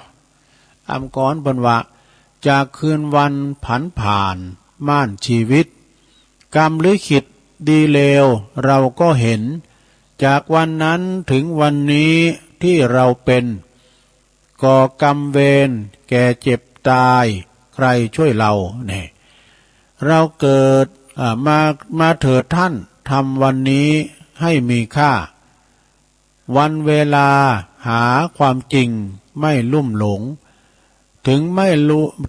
รวยไม่สวยงามก็ต้องปลงดูตรงลงที่ใจให้คิดดูนะคือพอเตอร์สาระเนาะคือพอเตอร์นะคุณเฮาเนี่ยเกิดแก่เจ็บตายเป็นธรรมดาเนาะเป็นธรรมดาว่าเจ้าเรานิทานวะ เดี๋ยวมีนิทานนี่เรื่องนึงนะสาระโอ้ยาวเหมือนกันเด้อมีนิทานนี่เรื่องนึงนิทานเรื่องอันนี้จำมะสาดกปริภาชกนะจำมะสาดกปริภาชกเนาะก็คือยังมีพราหมณ์ปริภาชกผู้หนึ่งปริภาชกนี่คือหมายความว่าเปิ้นนอกศาสนาเนอะเป็นพราหมณ์เป็นยังไงกันนะใจศาสนาเขานะอยู่ในเมืองปาลาณสีจีวาจำมะสาดกจำมะสาดกเป็นปริภาชกนุ่งผ้าห่มสีเหลืองว่ะนะนุ่งโดยหนังหนังสัตว์ดอกแล้วก็แกก็วันมีอยู่หันวันหนึ่งแกก็จำมะสาดกปริภาชกนี่นะก็จะเดินพิฆาจารในเมืองปาราณสีก็คืออุ้มบาตรไปบิณฑบาตเนี่ยเนาะดัดลงดันลอยหวยไปถึงกลางตุงนาไปถึงตีตุงนาก็มาหันแปะจุนกันว่ะเนี่ยหันแปะจุนกันเนี่ยแปะมันจุนกันเนี่ยพอในโทรทัศน์ลูกมันหลอกขอแสนโหตามกันตึกดูน้ำปุดโอ้พระจะแข็งนี่นะมันเรียนมันถอยมาหน่อยมันถอยสากออกมานะก็เดี๋ยวมันแลนโดยการที่สองใส่ตุ๊บรู้สัตว์ต้นยันเลยโธ่มันโหมันแข็งแล้วเหรอได้เดี๋ยวถอยมากำใส่ทั้งตุ๊บควายนี่มันจะเหมือนกันนะหลวงควายนี่มันจะจุนกันนะมันอ่อนนะมันอ่อนนะคือมันแงนพอมึงฝ่าพุ่นเลงกันเนี่ยบดโอ้ลีลาเนาะลีลานะถ้าเป็นควายปู่งานเนี่ยนะสระกันมันจุนกันอ่ะใส่ดังใส่อ่อมปุ๊บหมดอ่ะมันหัวจุนกันพิประกาศตอนนะจุนกันยี่ห้อน่ะเปิดเอาเจือกเป็นตุ่มเอาเจือกเป็นตุ่มน้ำห้อนมันถึงจะออกกันอ่ะดูควายงานนี่นะโอ้โหควายงานนี่มันก่อนเปิ้นเจ้ากันดูตัวในเศร้านะเศร้าต่างนะกันควายหนุ่มหน่อยนี่ก็เศร้าต่าง15ต่างว่าไปตามนั้นนะเศร้าต่างเปิ้นไปเจ้าในเมืองบ่ถ้าควายงานเนี่ยนะสะดาตัวไทยเนี่ยมันนักหนองก็ขี่ไทยเนี่ยปรุงสดๆอ่ะโอ้อุ่นลังควายไปแล้วก็ปริภาชกนี่ก็จะไปพิฆาจารย์จะไปบิณฑบาตที่เมืองปาราณสีหันแปะจุนกันว่ะแปะตัวหนึ่งเนี่ยก็หันปริภาชกเดินมาเนี่ยมันก็ถอยว่ะแปะตัวหนึ่งถอยไปถอยฉากนะถอยฉากไปถอยหลังไปแล้วยกเท้าตั้งนานนั่นขึ้นนี่แล้วก็ย่อตั้งลุมย่อแข้งหลังเนี่ยเอาเหมือนว่าเปิ้นจะไหว นะมันจะไหวนะปาริพาชกก็ดีใจว่าโอ้เขานี่ก็ซักชิดเหมือนกันแหละแต่โอขนาดสัตตาลิสานสัตดาขุนยังจะยอบนางจะไหวเขาเนี่ยกึดไปอย่างนั้นดูเนาะแป้นี่ก็ถอยหลังไปในโบราณีแล้วบอเนาะในขณะนั้นก็มีปอกาไปมีปัญญาเนี่ยพาณิชย์ปอกามาหันใส่ปอกาไปมีปัญญาก็หันอาการแปะดังนั้นแล้วก็จึงห้องห้ามเนอะดูก่อนปริพาชกท่านอย่าไปยินดีไปต้อนรับกับสัตว์นาคุณเนอะอันนั้นนะอันเป็นสัตว์ลิสานนะระวังเนอะไว้ใจบ่ได้เนอะสัตว์นาคุณนายน่ะพาณิชย์ปอกาห้องห้ามยังลิ้นย่ำเต้นเข้าปากว่าปวดมาแล้วแลนมาอย่างเลี้ยวว่าแปะด้วยนะมาจุนเขาที่หน้าอกของปริพาชกว่ะดูจุนเขาจะสะย้อนไปจัดไก่สะดินไปจัดไก่ปริพาชกก็ลุ่มมาเสวยทุกขเวทนาจึงกล่าวก่อนตายเนาะก่อนที่เพิ่นจะลาสังขารบอกว่าบุคคลใดนะบุคคลผู้ใดบ่มีปัญญานะไปยกย่องปูชาสิ่งวัตถุที่บุคคลยกย่องปูชายอมได้เสวยทุกขเวทนาเหมือนกับอาตมานี่แหละฮะว่าเปิ้นจะไหวกันเนาะโอ้มันก็ดีแต่ดูขนาดสัตว์นะคุณยังซักซิดจะไหวพอขาดคำนะปริพาชกก็เลยสิ้นลมหายใจนะเลยทำกิริยาอันตายไปในขณะนั้นเนาะเนี่ยศรัทธาญาโยมเปิ้นบอกว่าถามว่าวัตถุที่ควรปูชาเคารพนั้นเนี่ยก็คือยังแก้ไขว่าก็คือได้แก่โภคสัพพุริสะใจหยาบจ้านะที่ว่าเปิ้นมีศีลมีธรรมทำมายกย่องไปนะบัดต่างอยู่ในยุติธรรมบ่มีคือบ่มีหิริโอตตัปปะแล้วก็บ่มีความละอายต่อบาปก็บ่โกกรรมนี่นะแล้วก็บัดต่างอยู่ในขอบปฏิบัติคือศีลแต่พวกเหล่านี้เปิ้นว่าไม่ควรเคารพบูชาเป็นมนุษย์หรือว่าเป็นเทพยดาก็คือบรรพชิตก็ตามเด้อนะก็คือว่าบางคนที่ไปเคารพบูชาจบศรัทธาญาโยมทั้งหลายเนาะจบไปศรัทธาต่อไปในตุลุงก่อนว่านี่ลืมว่านี่นะลืมหยังตุลุงลืมมันนี่ลืมโทนสายก็เดี๋ยวก็มาโทนสายว่านั่นน่ะเดี๋ยวตุลุงตักตั้งลายให้หน่อยเนี่ยมันขี้ลืมได้ไหมไหนประกาศข่าวสารงานบุญกับหัวใจได้แด่ครูบาอาจารย์เบิ่นลายมาก่อนวันที่19เนอะพวกมื้อนี่แล้วนะ19กุมภาพันธ์นี่เปิ้นก็จัดตั้งศาลาสำนักสงฆ์สว่างมงคลธรรมนะตือปีลังสรรค์เขานะปีนานข้ามเขาเนี่ยดอยรอเนี่ยเนี่ยที่บันไดสว่างอารมณ์นี่นะลูกนี่ไปก่อมไกก็มีอันคุณเชิดพงษ์กิ่วแก้วแม่จันฟ้องเขานี่แหละเปิ้นไปสั่งศาลาไว้หันหลังศาลาปฏิบัติธรรมวันที่19ในเวลาบ่าย2นะแล้วก็ที่วัดศรีดอนมูลครูบาเจ้าน้อยโดยในสระปีโดยในวันเดียวกันเนาะแล้วก็วัดป่าตึงหลวงปู่หล่าโดยในวันเดียวกันใน19เนาะก็เลยประกาศถึงเปิ้นแม่จันหอมเขามีหาก้าแม่จันหอมนี่เปิ้นอยู่ปุ่นอยู่ป่าตึงดอกไม้บานไม่บานตลอดปีโอกาสดีไม่มีบ่อยครั้งขอเชิญสาธุชนผู้มีจิตศรัทธาเข้าร่วมพิธีมหาพุทธาเทวาภิเษกหล่อพระเจ้าตันใจเนอสมปรารถนาประสิทธิมงคลหน้าตักขนาดกว้างนี่ก็เก่า19นิ้วสูงก็127นิ้วเนอแล้วก็จะมีการตอดผ้าป่าสามัคคีมหากุศลสมทบทุนในการสร้างซุ้มประตูวัดเนอนะณมณฑลพิธีวัดสันห้างตำบลบ้านหลวงแล้วก็อำเภอแม่อายเนี่ยวันเสาร์และวันติด2วันโดยการ19มีนาพุนะพิธีบวงสรวงเวลา9 โมงพิธีมหาพุทธาภิเษกเนี่ยก็ตลอดวันตลอดคืนพระอาจารย์อำนาจอคปัญโยตุปีจ่าน้อยพิธาจารย์ฝากประกาศมาเด้อนะพี่น้องต่างแม่อายเด้อไปกินแม่ตาลด้วยกันงานต่อไปกับวันที่15เมษายน17เมษายนนี่ก็ทางวัดใหม่พัฒนาเปิ้นจะมีการอบรมสมโพธิแล้วก็จะบรรจุหัวใจผัดถาดยกยอดชาติตัวนะในระหว่างที่ว่า50 ปีของการต่างวัดตัวเป็นงานบุญใหญ่เนอเฉลิมฉลององค์ประธานตัวในเมตตาบารมีธรรมอาจารย์พระครูสถาพรพัฒนารังสีเจ้าคณะตำบุญเนอย่างครามเจ้าอาวาสวัดใหม่พัฒนา15-17เนเมษายนนะวันที่18 19 20มีนาก่อนไปลืมที่ตุลุงฝ ากแผ่นสปอร์ตไปเนาะยกยอดชัดสมโพธิเจดีย์ถวายสิ่งก่อสร้างเสนาสนะต่างๆแห่โคตานนี่พุทธาภิเษกจะมีการแห่โคตานแห่ผ้าห่มผ้าตาดโกนข้าวติบมีชอโดยนี่เนาะ ตีม่อนพระศรีสองเมืองดอยนางแก้วเนอะดอยนางแก้วนาสดาก็ไปกินแบตานกันคนเจิดพงคุณแม่จันฟองกิ่วแก้วนี่เป็นปิ้นเจ้าภาพปิ้นเจ้าภาพองค์พระธาตุสามโดงด้วยนะแล้วก็เจิญโลมทำบุญงานพระราชทานเพลิงศพปอยล่อเนอะ16 ถึง21 มีนานี่นะ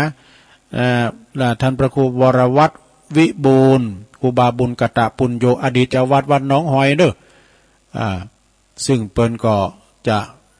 ออกเมนพระราชทาน16 ถึง21 มีนานะสดาที่วัดหนองหอยตำบลป่าสร้างเนอะ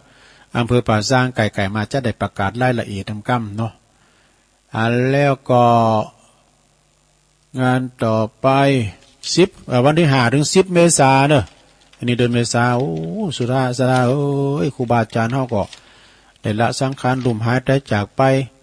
ก่อนพินจำนวนหนักหน่อยสดาเอ้ยแล้วหนอเจ้ามันใครมีได้ครูบาอาจารย์มหาเถรเนี่ยก็ปลดโตปล่อยหลอกกันในกูปีก็เสี่ยงบุญกันไปนะ5 ถึง 10 เมษายนนี่ออกเมนพระราชทานเพลิงศพท่านพระครูกิติยานพิสิทธิ์นะตุน่าบุญเกิดกิติยาโนอายุ84 ปีนะอดีตเป็นเจ้าอาวาสวัดมะครับทองไล่ดงตำบลน้ำดิบนะอำเภอป่าสร้างเด้อวันที่5นั้นปรากฏจะลากพระศาสตร์อาราธนาสรีละลางอะไรดวงวิญญาณของครูบาเนาะครูบาบุญเกิดสู่หน้าวัดนกฮัสดิลิงนอนขึ้นพระศาสตร์เนาะก็เจิญเนอะพี่น้องศรัทธาญาติโยมไปกินแบตตาลรวมกันนะท่านพระครูประหลัดธนงชัยยาพระโนตุปีหนุ่มประธานอบต.เปิ้นฝากประกาศมาเนอะเจ้าภาพใหญ่ก็อาจารย์ประสิทธิ์มณีวันนะแล้วก็อันนี้ก็ยังหนุ่มน้อยอยู่เนอะ40 ปลายวันที่2-3 มีนา4-5 มีนาก็งานประชุมเพลิงศพท่านพระครูวินัยธรจิรพลสันตจิตโตนะอดีตเจ้าวัดวัดตาการอำเภอสันป่าตองประสงค์จำนวน60 รูปนะวันที่3นี่ก็ลากพระศาสตร์วันที่6ประชุมเพลิงศพเนอะตีโรงเรียนวัดทาการเนาะสันป่าตองนะอันนี้ก็อายุไม่ว่า40 ปลายก็แต่นะวันที่14 มีนาเด้อ14 มีนาก็งานทำบุญฉลองตราตั้งเจ้าอาวาสวัดช้างข้าวน้อยเหนือตำบลป่าสร้างเนี่ยแล้วก็จะร้องพระฐานานุกรมโดยฉลองปริญญาโดยจะร้องการตั้งเจ้าอาวาสโดยนะของท่านพระบดิกาไพฑูรย์ขันติทโรเนอะที่วัดช้างข้าวน้อยเหนือก็ไปรวมมุติตาจิตกันเนอะงานบุญใหญ่วันที่16 ถึงอันนี้คนเท่ายองนะคนเท่ายองจากบ้านบวกก้างสันกำแพงเปิ้นโทรมาหลังไม้ว่าขอตุลุงเราเลิงประวัติแม่นางแก้วทำก้ามล้อกำเนิดเกิดจากสายน้ำแม่น้ำกวงแม่น้ำลาวสักวันกันเด้อสักวันจะเล่าให้ฟังเด้อคนเท่ายองจากบวกก้าง สันกำแพงประกาศจากกูภัย55เปิ้นว่าจะไปเผาตีโลงไปเผามันเป็นหมอกควันนะนี่ไอ้สุทัศน์เป็นฝากประกาศมาแต่ไปเผาก็ขอเป็นอย่างเด้อ16 เมษายนก็จะมีงานบุญส่งน้ำพระธาตุวัดสันเหมืองปีที่2เด้อวัดของอาจารย์เน้นหลักปัญโยนันท์พระครูนันทบุญญาเขตโปรแกรมนั้นวิวัฒน์ปัญโยยอดเขาเนาะเพิ่นจะมีวันที่16 เมษายนเด้อวันที่22-23 มีนาก็งานบุญใหญ่เด้อ งานทำบุญฉลองอายุวัฒนมงคลในเมตตาบารมีธรรมหลวงพ่อท่านพระครูสุจิตานุรักษ์ด็อกเตอร์เจ้าคณะอำเภอฝางวัดพระบาทอุดมนำบ่อสาวาเนอะก็หลวงพ่อได้เจริญอายุมาได้69นะและจะมีการโยกยอดชัดประธานเจดีย์ตัวเนอะเพราะฉะนั้นก็ทางซ้ายไต่คืนสีขาวเฮาโดยเฉพาะก็นำโดยท่านพระครูอภิวัฒนวิกรมครูบาอาจารย์นักจัดรายการแล้วก็สายบุญคืนสีขาวตั้งสายไต่สายเวงป่าเป่าสายลำปางไปกันนะวันที่22ก็ไปละ22ก็กะว่าจะได้ไปนอนบนคืนนี้นะฉะนั้นก็ไปปะกันเด้อพี่น้องเมืองฝางเด้อนะพี่น้องเมืองฝาง แต่ว่าเนี่ยมันได้ตักก็เดียวกันเนอะตักตังลายสักหน่อยเนอะสถางานบุญก็ถ้าว่าถ้าครูบาอาจารย์มีงานบุญก็ฝากประกาศใดเนอะฝากประกาศใดแม่หลงสายฝนจันทร์กุลนะเนอะพี่น้องหลายปิงฟังอยู่เนอะตุลุงหนองผาขาวสีพันอันนี้สีพันไหนโหนไว้สาตุลุงฟังอยู่เจ้าป้าทิมก็ฟังอยู่ตักมาตังลายโยมพี่น้อยยุพินหอมมาลาจากแม่หยวกนะจากแม่หยวกหน้าศาลากลางเชียงใหม่สาธุเจ้านะแม่จันเพ็ญคำโพธาจากแม่เฮียเนิ่นหรือว่าต้าข้ามแม่ชื่นใจไพรวันจากปางน้ำทุนะป่าเม่งพวกนั้นเนี่ยปรมงคลมูลชีพเนออันนี้ก็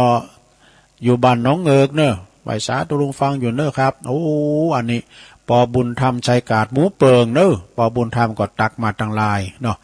แล้วก็แม่แสงชุติวงศ์แม่ย่อยสันทรายแม่ครูทองคำที่วงคำจากเสาหินสีโบบานเนอฟังอยู่เจ้าสาธุแล้วก็อันมีบรึบแปะเลยลงเนอปีไอบรรจงการทัพวงอันนี้ปีไอไตหัวตัวแทนพี่น้องนำดิบเนอฟังอยู่แล้วก็มีแม่สุทัศน์ดีมูลจากปุ้นแสนพรมฟังอยู่เจ้าแม่เดือนเพ็ญทิมวางจากน้องหาน้ำบ่อหลงเนอฟังอยู่เนอตุลุงเป็นกำลังใจให้เนอแม่ลงสุมาลังกาพินจากป่าหาตำบลเมืองจีเนอนะโยมแม่ฟังอยู่เจ้าแม่แดงอัมพรอันนี้เต็นดอกไม้จอมตองฟังอยู่เนอเจ้าคือกำลังใจแม่อุ้ยน้องด้วยเนออยู่ตั้งใดพุ่นน่ะแม่ทองคำที่แม่ทองคำพรหมินจากอินทขินแม่แตงเนี่ยฟังอยู่ร้านพัฒนันโยมพัฒนันแท้ตั้งหรือว่าวิจิตรไพศาลฟังอยู่แม่สีโนนสีจมฟังอยู่เนอ แม่สีโนนสีจมโยมมนฤดีจากพุทธนิมิตได้ฟังอยู่เจ้าตื่นมาก็ฟังเพลงม่วนดีแม่แดงดอกตันล่อมเนี่ยก็ฟังอยู่คุณแม่จงดีทำตื่นปุ๊บอันนี้ก็ไปหมดอาจารย์นิพนธ์คนโคราชด้วยนะแล้วก็มีพี่น้องบันไกแม่จิรพันธ์โมป้อกับไว้สาธุลุงฟังอยู่นะเจ้าแล้วก็มีโยมกันดาศีเนตรอยู่ฟังทางหางดงชัดเจนดีเนี่ย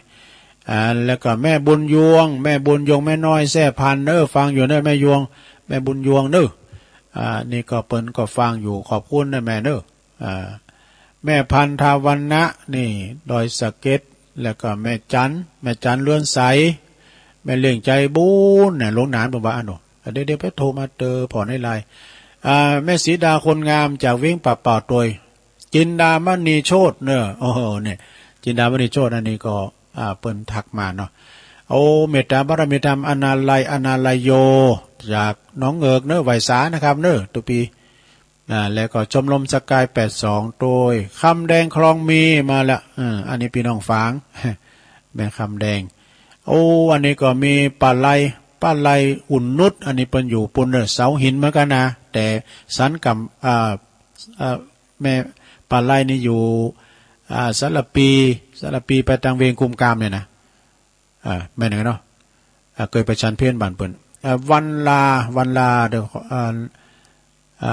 เปิ้นก็ฟังอยู่แล้วก็นิกรชัยน้อยอันนี้เป็นอันประธานห้องศูนย์นะวิทยุนะสมวิทยุก็เปิ้นทักมาเนาะอันนี้วาในไลน์ใจไลน์เนอะวาในลืมตุลุงเนี่ยสัญญาไม่แน่นอนได้โทนสายยายน้อยกาดนัดอันนี้พินวานะเนอะแม่พินป่าแดดดอนใจและน้องเบลตัวแม่สุแก้วศรีละพรแม่ดวงดีนำรัดแม่จันสีบ้านมะกอกแม่สีทรหนองบัวชัยประการแม่น้อมตาจ้างหลวงพ่อมานิถาวโรสำนักสงฆ์หอมบุญป้อบุญตันป่าไร่เจดีย์สามยอดนะแล้วก็แม่เสาคุ้มตะวันเมืองวะลวงเหนือเนอะสันปุ่นกะสันกำแพงเนาะต่อสเก็ตกะแม่ฟองคำติ๊บแก้ป่าไผ่บ่อต้องแม่อุ้ยอินแม่สาบเสมิงเนอะตัวแทนแม่สาบเสมิงปนัดประเสริฐหน้าแดงนาน้อยจากวัดนานแม่ทองคำแม่ครูทองคำที่วงคำเนอะเสาหินสีบัวบานแม่จันเรือนใสเนาะแม่ปราณีมอแม่เมาขี้เล็กเนี่ยแม่สายพินกัลยาแม่สายพินต้องฝ่ายด้วยแดนเนอะต้องฝ่ายด้วยแดนแล้วก็มีแม่หลวงสายฝนจันกุลนะนี่น้องผ่าขาวที่โทรมาว่ามันได้ตักมามันได้ทนสายแม่ตานายแจห่มลำปางโยมพรจากป่าเศร้าอุโมงค์หลับปูนเนอะ แม่สุวดีป่าบงเวงฝางบุนะแล้วก็ยายพรร้องวัวแดงสันกำแป้งเจียงใหม่แม่บัวพัดกุหลันเนื้อต้นสั้นฝางแม่จรุนปกปิงเมืองแน่แล้วก็สุดท้ายแม่น้อมรอบสองนี่ว่าได้26 สายกับนักสนาเนี่ยว่านี่นะอ้าวสายนี่มาเดี๋ยวก็เนี่ยมันดังแล้วมันดังได้เอาใหม่เด้อเอาใหม่เด้อมันได้เปิดสายมันได้เปิดลำโพงเอามาใหม่นะแม่น้อยเจริญปอนเจ้ากลับไปสาเจ้าตุลุงฟังอยู่เนอะจังซอมาก่อนให้หน่อยเด้อวันนี้เอาจ้อยเอาข่าวเรื่องก่อห้างเมียเผลอนะเจ้าน้องพอใจสมัยไว้ใจอยากนำก็นอกจากบ้านไก่เมียมาทำเจ้าชู้แปลงนิสัยเสียหาว่าละเมียหลายปีแล้วอันจุว่าบ่มี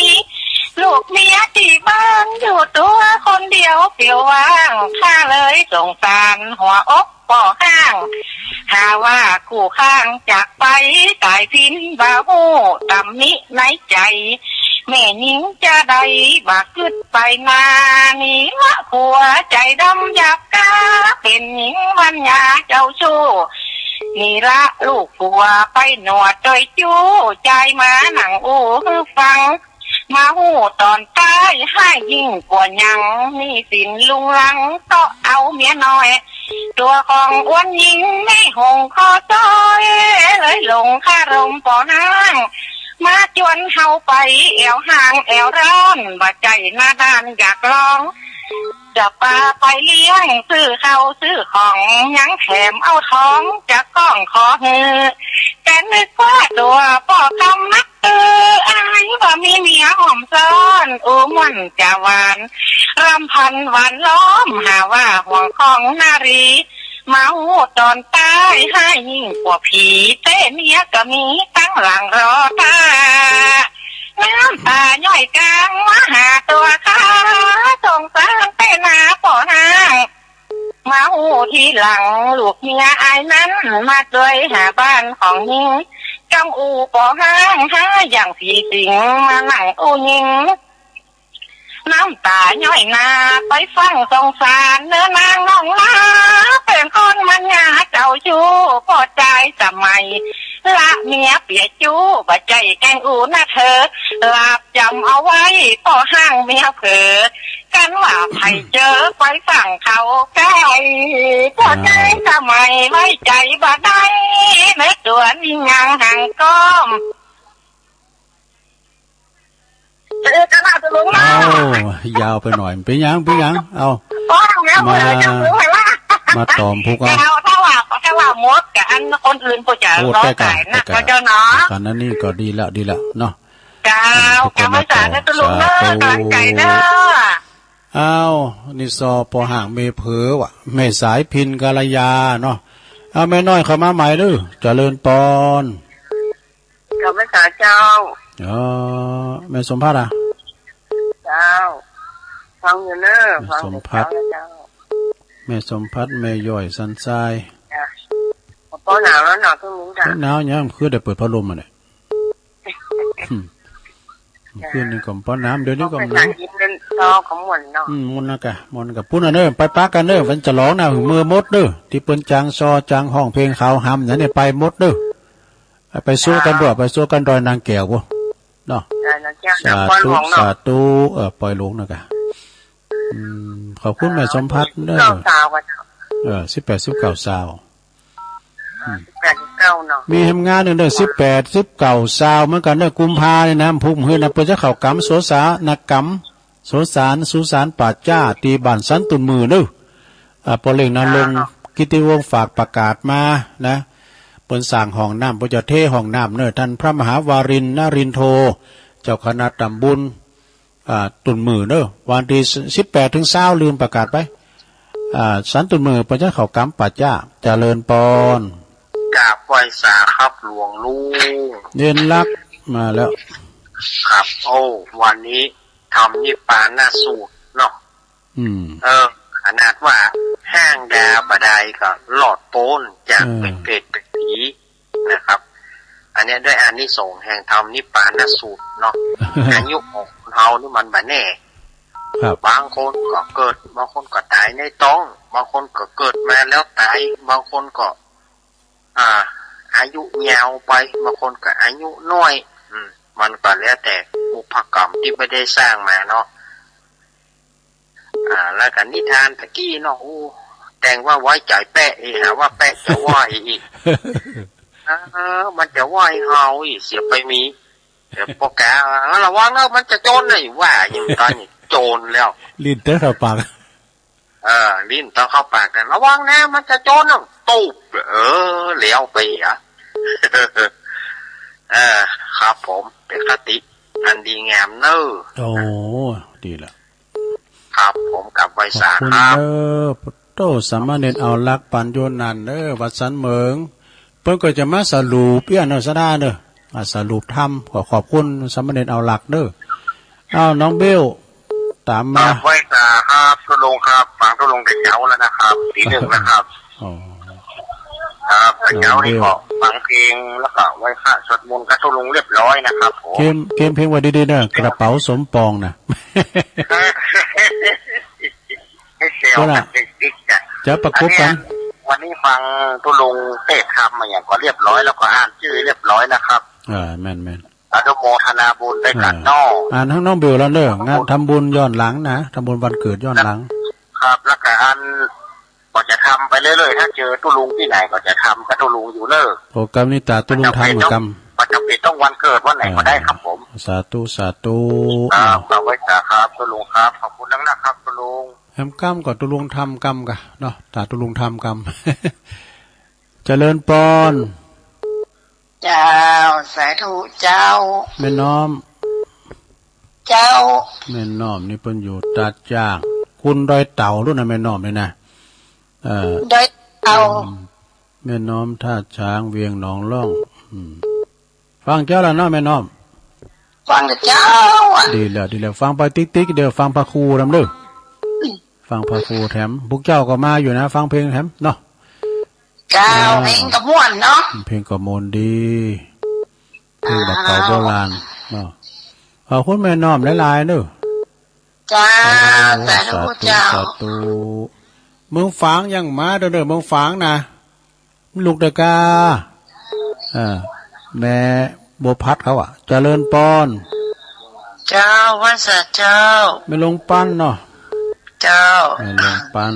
ปัญญาตาโจกเจ้าฟังว่าแต่เจ้าแล้วเด้อโอ้ดีกะปัญญาถ้าโชควันนี้ประกาศก้าวันนี้ไม่ได้ไปเจ้าถูกก่อนไปฮอดเจ้าโอ้เจ้าดีแล้วสัมมาอาชีโวกะขายไล่ลองไปเนาะคือยังมาหาข่าวปริวาสไม่ลงคือยังข่าวปริวาสมอนฤาษีไว้สาเจ้าข่าวปริวาสมอนฤาษีนี่เป็ดตานพักไม่ใส่คืนที่กำลำรถกันนะไม่ลงปั้นเขาเนี่ยเจริญครับโอ้หลวงพ่อกฤษเนาะใช่แล้วครับโอ้อดทนเข้มแข็งนะครับครับไปนิพพานแล้วแมวแล้วยุ่งเงินมนุษย์น่ากะวุ่นวายเนาะปางโมอุทยานพอเราไปวุ่นวายด้วยเขาก็เลยวุ่นวายกับเราด้วยได้กะจริงๆแล้วครับอาจารย์หลวงพ่อวุ่นวายจริงว่าอาจารย์แค่นั้นแหละจะแค่ไหนกันแม่นละใช่แล้ววัดการครับไว้สานมัสการครับหลวงพ่อครับอันนี้หลวงพ่อกฤษเนอร์ปนอยู่ปูนปางมั่วอุทยานเจียงดาวน่ะเจริญปอนไม่เจ้าตรุงแม่ไข่แก้วเจ้าฟังอยู่แล้วเจ้ามันได้ยินทีมันจะปิ้นแต่วิทยุก็เลยว่าจะปิ้นแต่นั้นคำพูดวงคำบกก็ห้าบกก็ห้าตรุงบุญนครจะดีเจริญปอนมีอย่างวามาแล้วอันเลี้ยนน่ะจองไหนอยู่เจ้าไปจองที่ท่านพระครูบนตุลุงเดือนวาเป็นกำสุดตุลุงหับอย่างสักอย่างมันเป็นบนหน้านะอันเดินสายอยู่บนวางลังไปปูจ้าหนางานไปปูจ้าหนางานมันก็ได้นะเปิดถึงมีหลายเปิดเอาเผือหรอตุลุงในแพทย์สั่งดื่มได้บทโหมุนตุ ตัวลุงเลยขี้ลืมนะเอาสตังค์ไปมาหายเลยเจ้าอันโอจองใหญ่เนาะได้ตลอดนะเจ้าฟังอยู่เนื้อเจ้าขอบคุณแม่ไข่แก้วเน้อว่าพี่จะพาเพิ่นใหม่ย้ายพรแม่ไข่แก้วนี่ตัวแทนพี่น้องบุกก็หาเนี่ยตำบลนครจุดีบ่หน่อยชานเขาเนี่ยกะเจริญปอนจะได้เจ้าตุลุงโอ้เสียงปล่อยมาแล้วเน้อแม่สีทอนครับพี่น้องทางฝางไม่ใช่ประการกันเนาะแม่สีทอนน้องบัวจ้าน้องบัวตื่นว่าตีสามละโอ้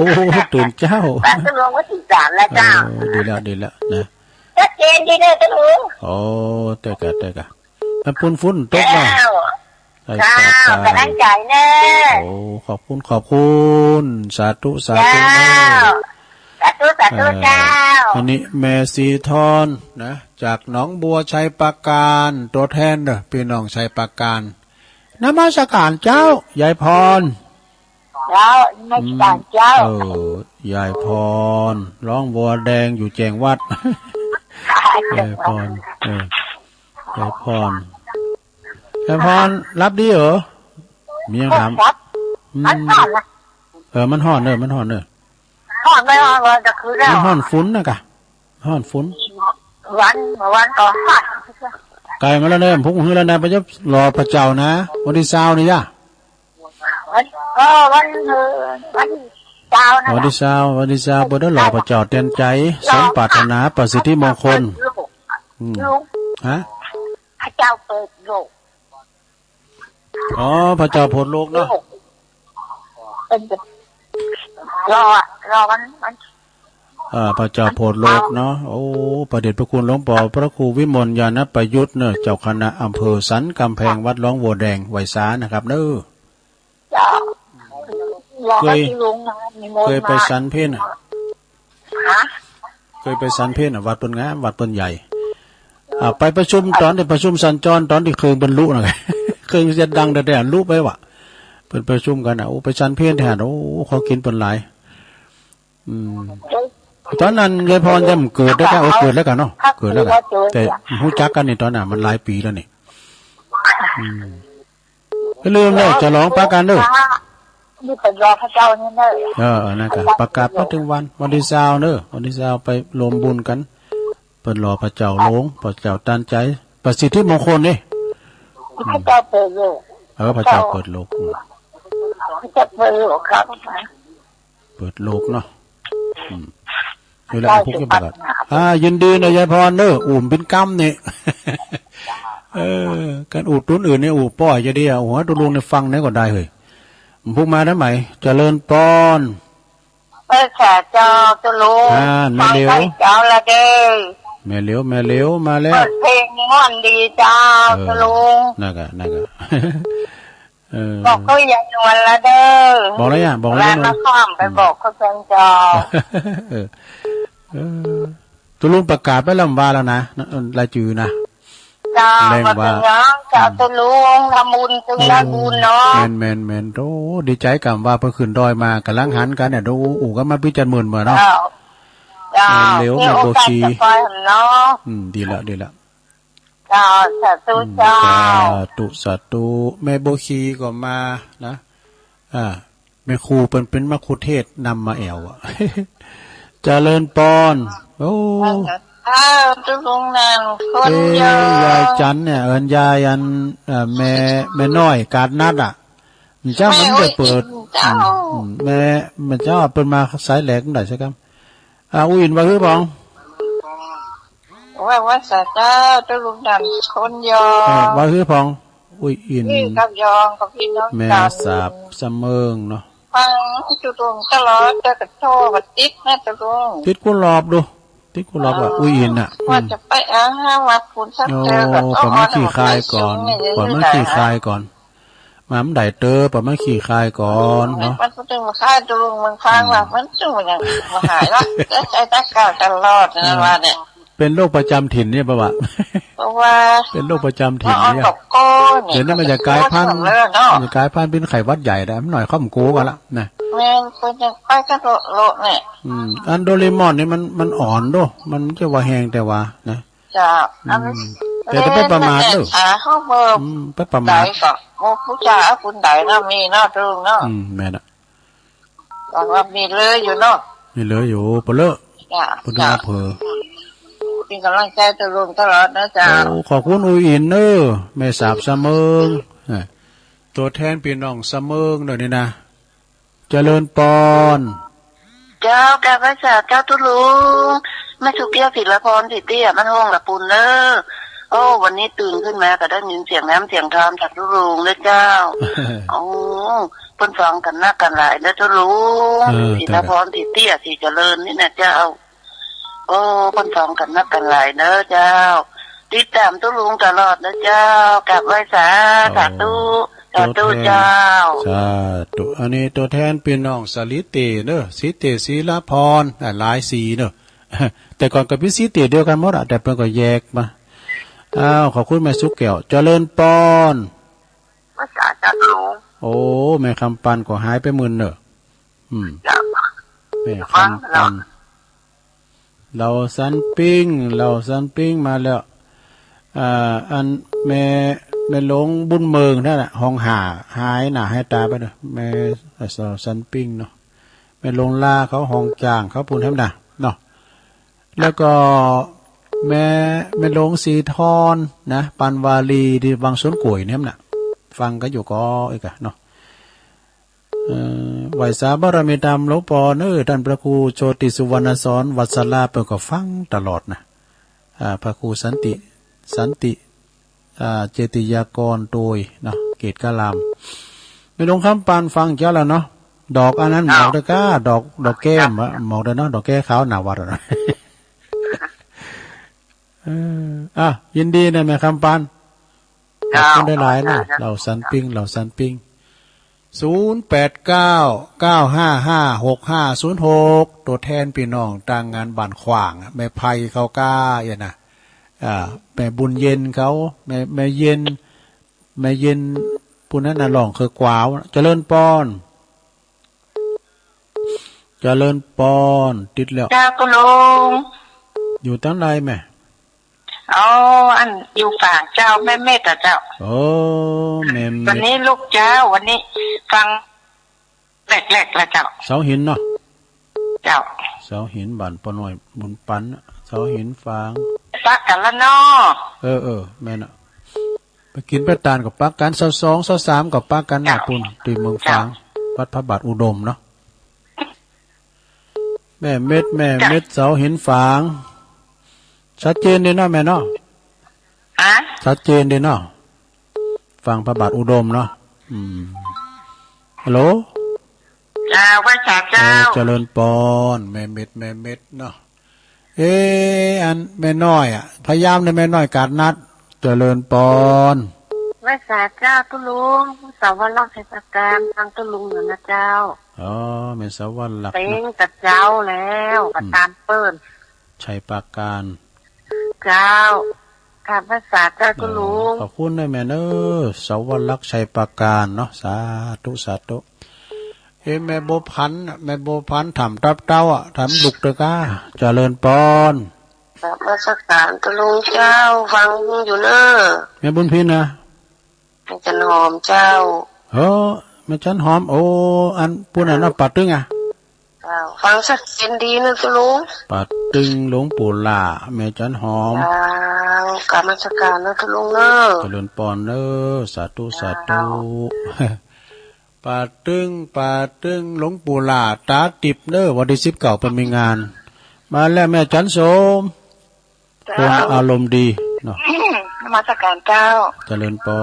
น ฟังอยู่กูข้างกูหวานกูเดืองแต่บอกค่อยได้โทรว่าได้เอาฟังคนกับม่วนเนี่ยค่ะกะตัวลุงน่ะฟังบนพอหนาวแล้วเนาะพอหนาวสบายเดียวอากาศสบายเจ้าไปกำลังใจนะเจ้าโอ้ยินดีนะแม่เนอเจ้าที่เรา2 เขา3ปักกันเนาะเจ้าแม่สาธุเบกไม้มาแถมโอ้ปอบุญตันปอเล่งบุญตันป่าไล่มาแล้วสาธุลุงปอบุญตัน เพลงพระเจ้าแล้วท่านป่าไล่ก็กันว่าปอบุญตันเนี่ยมันดึงกึดไปหาปอครูโอนบ่เนอะน่ะปอครูโอนเป็นเจ้าหมูเดียวกันนี่หลังใจตะลุงสามยอดโอ้ขอบคุณนะพ่อสาธุ0899555656ไอ้ป่าไม้แดงมามเดี๋ยวฮะหลวงพ่อมานิดเจริญปอนไหวซาสาวตะลุงแม่บุญศรีตะลุงเอ้ยกันติดมือแต่เจ้าติดแล้วเหรอปึงยันไม่หน่อยปึงเต็ดอันแล้วก็มันรุดแล้วมันเต็ดยาเต็ดกันได้ไม่น้อยรุดไปอ่ะแม่เนาะตะลุงที่ว่าอันเปะจะไหวนั่นน่ะคือถึงว่าสัตว์สิงหิงหอยที่เป็นเหล่งเนาะอย่างแมวอย่างม้าเฮานี่หาเล่งดีเดี๋ยวมันเฮาบอกมันไปหยงเบ้าเอายังทั้งปืนเพิ่นดื้อเพิ่นด่าอย่างนี้น่ะคุณลุงจักเขาเจ้าโคงจ้าคุณลุงเฮาฟังอย่างเพิ่นว่าสัตว์น่ะคุณเฮาก็โกนั่นได้เล่งเพิ่นบัดนี้เฮาอย่างมันมีคงค้างอีมันไปนี่เห็นหมอมันไปหายเพิ่นเปิ้นอ่ะเด้โกเพิ่นดื้อเพิ่นด่ามันก็นึกคุณลุงเด้อโอ้มันก่อนนี่จะมูอยู่ในบ้านนะเป็นละอ่อนอยู่ฟองนี่เด้อได้ยินตั้งกลางบ้านมันบ่มนี่มันห้องดังพูดมานะปุถุมาทำไปหายก็วันแข่งวันขาก็เดียวตายไปอ่ะโอ้เป็นดีดูว่าสัตว์ที่เฮาเลี้ยงมาน่ะเด้นั่นเนาะตนงโกบาปโกกรรมโกวีนกันนี่นั่นน่ะอันนุโมทันนาตัวเพิ่นฮักสัตว์เฮาก็ว่าจางว่าได้ตนงเต้น่ะฮักสัตว์ฮักนั่นมันฮักไผฮักมันเพิ่นฮักสัตว์แม่นก็อย่างที่เพิ่นว่าอันนั้นน่ะว่าสัตว์ก็คือสัตว์เนาะนุโมทันนานะลุงเด้อข่าวสารงานบุญเนาะตัวลุงเนาะก็เริ่มมีมานี่เฮาเจ้ากำลังใจเด้อไหวซาเจ้าแม่บุญศรีเด้อสาธุแม่บุญศรีสร้างเล่งเด้อนี่นะอยู่ตุนพึ่งน้องหล่องนะเพิ่นก็ฟังเป็นประจำพี่น้องน้องหล่องก็ฟังกันหลายเนาะเจริญปอนกับมณฑสักการท่านเจ้าครูบาน้อมด้วยความเคารพอย่างสูงองค์เทศธรรมมหามรณนิพพานสูตรโพดเนาะนางนางอีพ่อชื่ออย่างแม่ชื่ออย่างสมมุติว่านางอันอีธนาตุลุงเนาะครับก็มันดังเริ่มไปเริ่มมาเดี๋ยวนี้มันไล่โพดกล่องอยู่ในห้องนี่เป็นโอ้ลังหมดเลยน่ะมันสร้างอะไรทำอย่างมาทานตุลุงอาเทศเข้าไปน้ำร้อนน่ะเกิดโจกคอเป็นมาไล่โพดทำว่าแต่จะลองสถาบันเนาะจะลองนะฮะเห็นน้อยเทศทำน้ำทำคำสอนเทศนั่นแหละก็ได้สไตล์ของเราแบบเนี้ยเนาะอย่างที่เขาโอ้กันเขาลูกถูกมวยวัดจัดได้ทุกรายการขอแตนก็นั่งได้อยู่เนาะหลวงพ่อในเตียทำเน็ตได้กะหลวงพ่อคือทุกอย่างมันเป็นไปตามสไตล์อย่างตะกี้ตุลุงเทศแบบเป็นยองนี่นะพิละไม้เนาะเนี่ยละไม้เขาฟังไปยังม่วนได้ทำนองอยู่ทุกเจ้าที่เป็นเจ้าสำนักในตนก้อนนั่นที่คนไปเห็นเป็นกฎเทศแบบนี้เหมือนกันนะผมก็ว่าทุกพี่เทศทำนองนี่ก็ดีเลยเนาะมันแปลกกว่าเราฟังได้อยู่ฟังก็มีคำสอนอันเดียวกันนั่นแหละแต่ว่าทำนองกันเตียวทำมันคนละไม้กันฟังได้อย่างนั้นภาษายองภาษาลาวภาษาเมืองเนาะได้ด้วยกันโมดอะฟังแล้วมันเป็นแก้วเป็นคุณเป็นวุ้นกับหูสถานีวิทยุถ่ายทอดก็เกี่ยวสัญญาณเนอโธ่ไอ้ไปลืมเนอถ้าป่าทุลุงยองก็ช่วยกับอินเทอร์เน็ตของเนอบอกพูนช่วยอินเทอร์เน็ตเนาะช่วยทุลุงยองด้วยเนอโธ่แจ้งก็ได้ยินเสียงเพลงเสียงธรรมเสียงสวดปั่นปอนคำเมืองวันนี้สุดยอดโลถ้าใกล้ปิดแม่เมืองขอปอนปิดแม่เมืองแจกกี่คำเนี่ยครับวันวาเลนไทน์แต่ว่าวันวาเลนไทน์วันวาเลนไทน์นี่เวียนเทียนไหว้พระสวดมนต์ใส่บาตรอุปคุตตอนเจ้าเนาะลุงเนาะครับวันวาเลนไทน์มันทานไปแล้วดอกหอมทานไปแล้วใครก็ต้องการแต่ดอกหอมต่อไปค่อยว่ากันใหม่อีกทีเนาะทั้ง5 เดือนลุงนับจะเข้ามา3แล้วนำเลยโอ้โวยได้กะแล้วโวยนะเนาะแป๊บเดียวนั่นครับเดี๋ยวก็จะได้ถึงเข้าภาษาละคำเดียวแล้วนะปีใหม่เมืองหอม2 3 เดือนหน้าเดือนไหนเนี่ยเนาะครับ 2 เดือนย่อมๆลำเดียวนี่ ปี เอา เดือน ละ วัน ตั้ ปั ง น อก จอ ตั้งใจปฏิบัติธรรมไปฟังเทศน์ฟังธรรมของพระสงฆ์องค์เจ้าที่เปิดไทยเท่าสถานีนะบุญหนูเด้อแท้ยายพรรับฟังก็ได้ ยายพรใส่กาแฟยายน้อยมันได้แปลกให้ติดขันอยู่สักอย่างอะเนาะ กันมันรุดกันแหละก็เนี่ยมันนานติดแห ลุ ละ กเลยแหละเดือเหมือนนะผมนะบุญผมกด2 คำผมกดติดเลยนะอันขอบคุณท่านเจ้า แล้วก็บอกว่าคณะทั้งหลายที่เราฟังเนอะอยู่ดีมีสุขกูคนขอกล่าวนมัสการครูบาเจ้าครูบายองสาธุหลวงพ่อมานิษฐาวโรสำนักสงฆ์หอมบุญปารามีแห่งแก่กาเนอะกระสายเปิดในบุรการเลนี่เป็น50ปุ่นเนอะโตตังมานางแถมเนี่ยเจริญปอนไปสาธุลุงครับอันนี้ปอนนั้นเนาะปอนนั้นประเสริฐฟังทำคำสารจีนตุลุงเขตขมวนดีนะครับน้องสลับประยุทธ์ที่เข้าฟังแล้วเขาเข้าใจง่ายครับน้องนาน้อยนาแดงเนาะถ้าฟังอยู่ประจำครับชัดเจนดีครับน้องเมืองน่านโอ้เป็นน้องไก่เนี่ยครับอันประวัติน้องอันเสียงไข่สว่างตาเสียงทำฟังใจนั่นนำทำฟังใจเราแสงแม่ถึงแก้ครับเยอะแก้กันครับก็ขอบคุณปอนนั้นเนอะครับโอ้ยินดีปอนนั้นประเสริฐหลายๆเนาะสาธุให้ทุงได้อยู่ดีมีสุขอายุมันยืนยาวเลยครับอย่ามีโรคไข้เบียดเบียนนี้ขอสุขความเชิญปุณปรมีธรรมะเสริมมุกแสทุลุงยังมีอายุมันยาวและชาวภาษาได้ครับโอ้สาธุสาธุโอ้ปอนนั้นเป็นปันปอนนิดเอิญบัดตั้งเจ้ไพเดอเนออัมพันชัยเมืองยองตุลานด้วยเนอะตุปิเต้คูบาเต้อันนี้เมตตาตาฮะอูดังเอาใหม่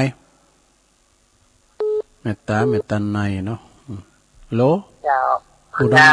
งกับว่าดังๆกันว่าไหนก่อว่าคือก่อตุลุงมานิดดีทางของพ่อมานิดนี่ม่วนดีเนาะใจดิเป็นบรรยายเปิ้นมาสรุปทำแบบอาจารย์นี่หลักอะเป็นมาสรุปทำเพราะว่าตุลุงตีไปแล้วเป็นมาสรุปทำคำมาฟังที่ไหนว่าจำโทรฟังโทรติ๊กก็โทรมาเด้อนะโทรติ๊กก็โทรมาไม่ฟ้องเขาเนี่ยลูกหลานนี่ไม่ฟ้องเขาไม่สงิมเขาเนี่ยไม่ฟ้องน่ะเราคว้านให้หน่อยเราขอบคุณเมตตาเลยฟังกันนักกันหลายนะเป็นโทรก็เมตตาเป็นตัวแทนกันเนาะเป็นตัวแทนโทรมาเจ้าจันทร์พระเจ้านะฟังมันก็ว่าอันเป็นตัวแทนเด้อเป็นตัวแทนขอบคุณเมตตาเด้อสาธุเมตตาในใจห่มแม่กองแรง0899556506โอ้เวลาตุลุงหลายอยู่เนอะเจริญปอนสวัสดีครับโอ้ปัญหาอยู่ไหนป่อผมมาจากลำปางครับป่อหยังป่อบุญมีบัวบุตรบ้านจำบอนครับป่อบุญมีตำบลต้นทองใสบัวบุตรเนาะครับต้นทองใสอำเภอเมียงจังหวัดลำปางทั้งสัตว์เช่นดินเนาะหลวงพ่อเนาะต้นทองชัยลำปางเนาะครับโอ้จำบอนฮะจำบอนนี่จำบอนครับจำบอนชิดต้นทองใสปอนฟังสถานนี้ไหนน่ะฟังไอ้บุญยวาสครับโอ้ปันปืนเจ้ากันนะครับโอ้ดีกะบุญยวาสโทรมาอีกก็ดีกะไอ้จัดรายการไปเหมือนๆนั้นๆเด้อหลวงพ่อเด้อก็มาแล้วแต่ท่านผู้ฟังก็มีคุณฟังก็มีคุณจัดเนาะครับขอให้มีโชคมีใจอยู่ไปนานๆนะครับเด้อโอ้ขอบคุณเด้อเนาะปอบุญมีบัวบุตรจำบอลต้นธงชัยโอ้เป็นสายแรกเลยนะเป็นสายใหม่เนอะมาใหม่เตี้ยเจริญปอนไว้สาเจ้าแม่อยู่ไหนเพียงเป่าเจ้าแม่จ๋าน่ะเจ้าเพียงเป่าเจ้าแม่ชีกันทันนีกะเจ้าแม่ละเจ้าฟังอยู่นะเจ้าดีกะกันทันนีชัดเจนดีพ่อมูลแต่สระปฏิบัติตัวอยู่เจ้าดีนะกะเจ้ากำลังใจเจ้าสาธุเนอโอ้นี่แม่ชีกันทันนีเด้อ สาธุสาธุเจริญปอนเจริญปอนกราบนมัสการครับคุณลุงอ๋อหลวงพ่อมานี่ล่ะวันคู่ขอนิมนต์ลุงเตะทำอันนั้นก็ได้อันอุทิศกับแม่ปานีสุทธินาถเนอะได้ก็ได้ก็ที่เขาไปแอวเขาเดี่ยวนั่นนะเนอะ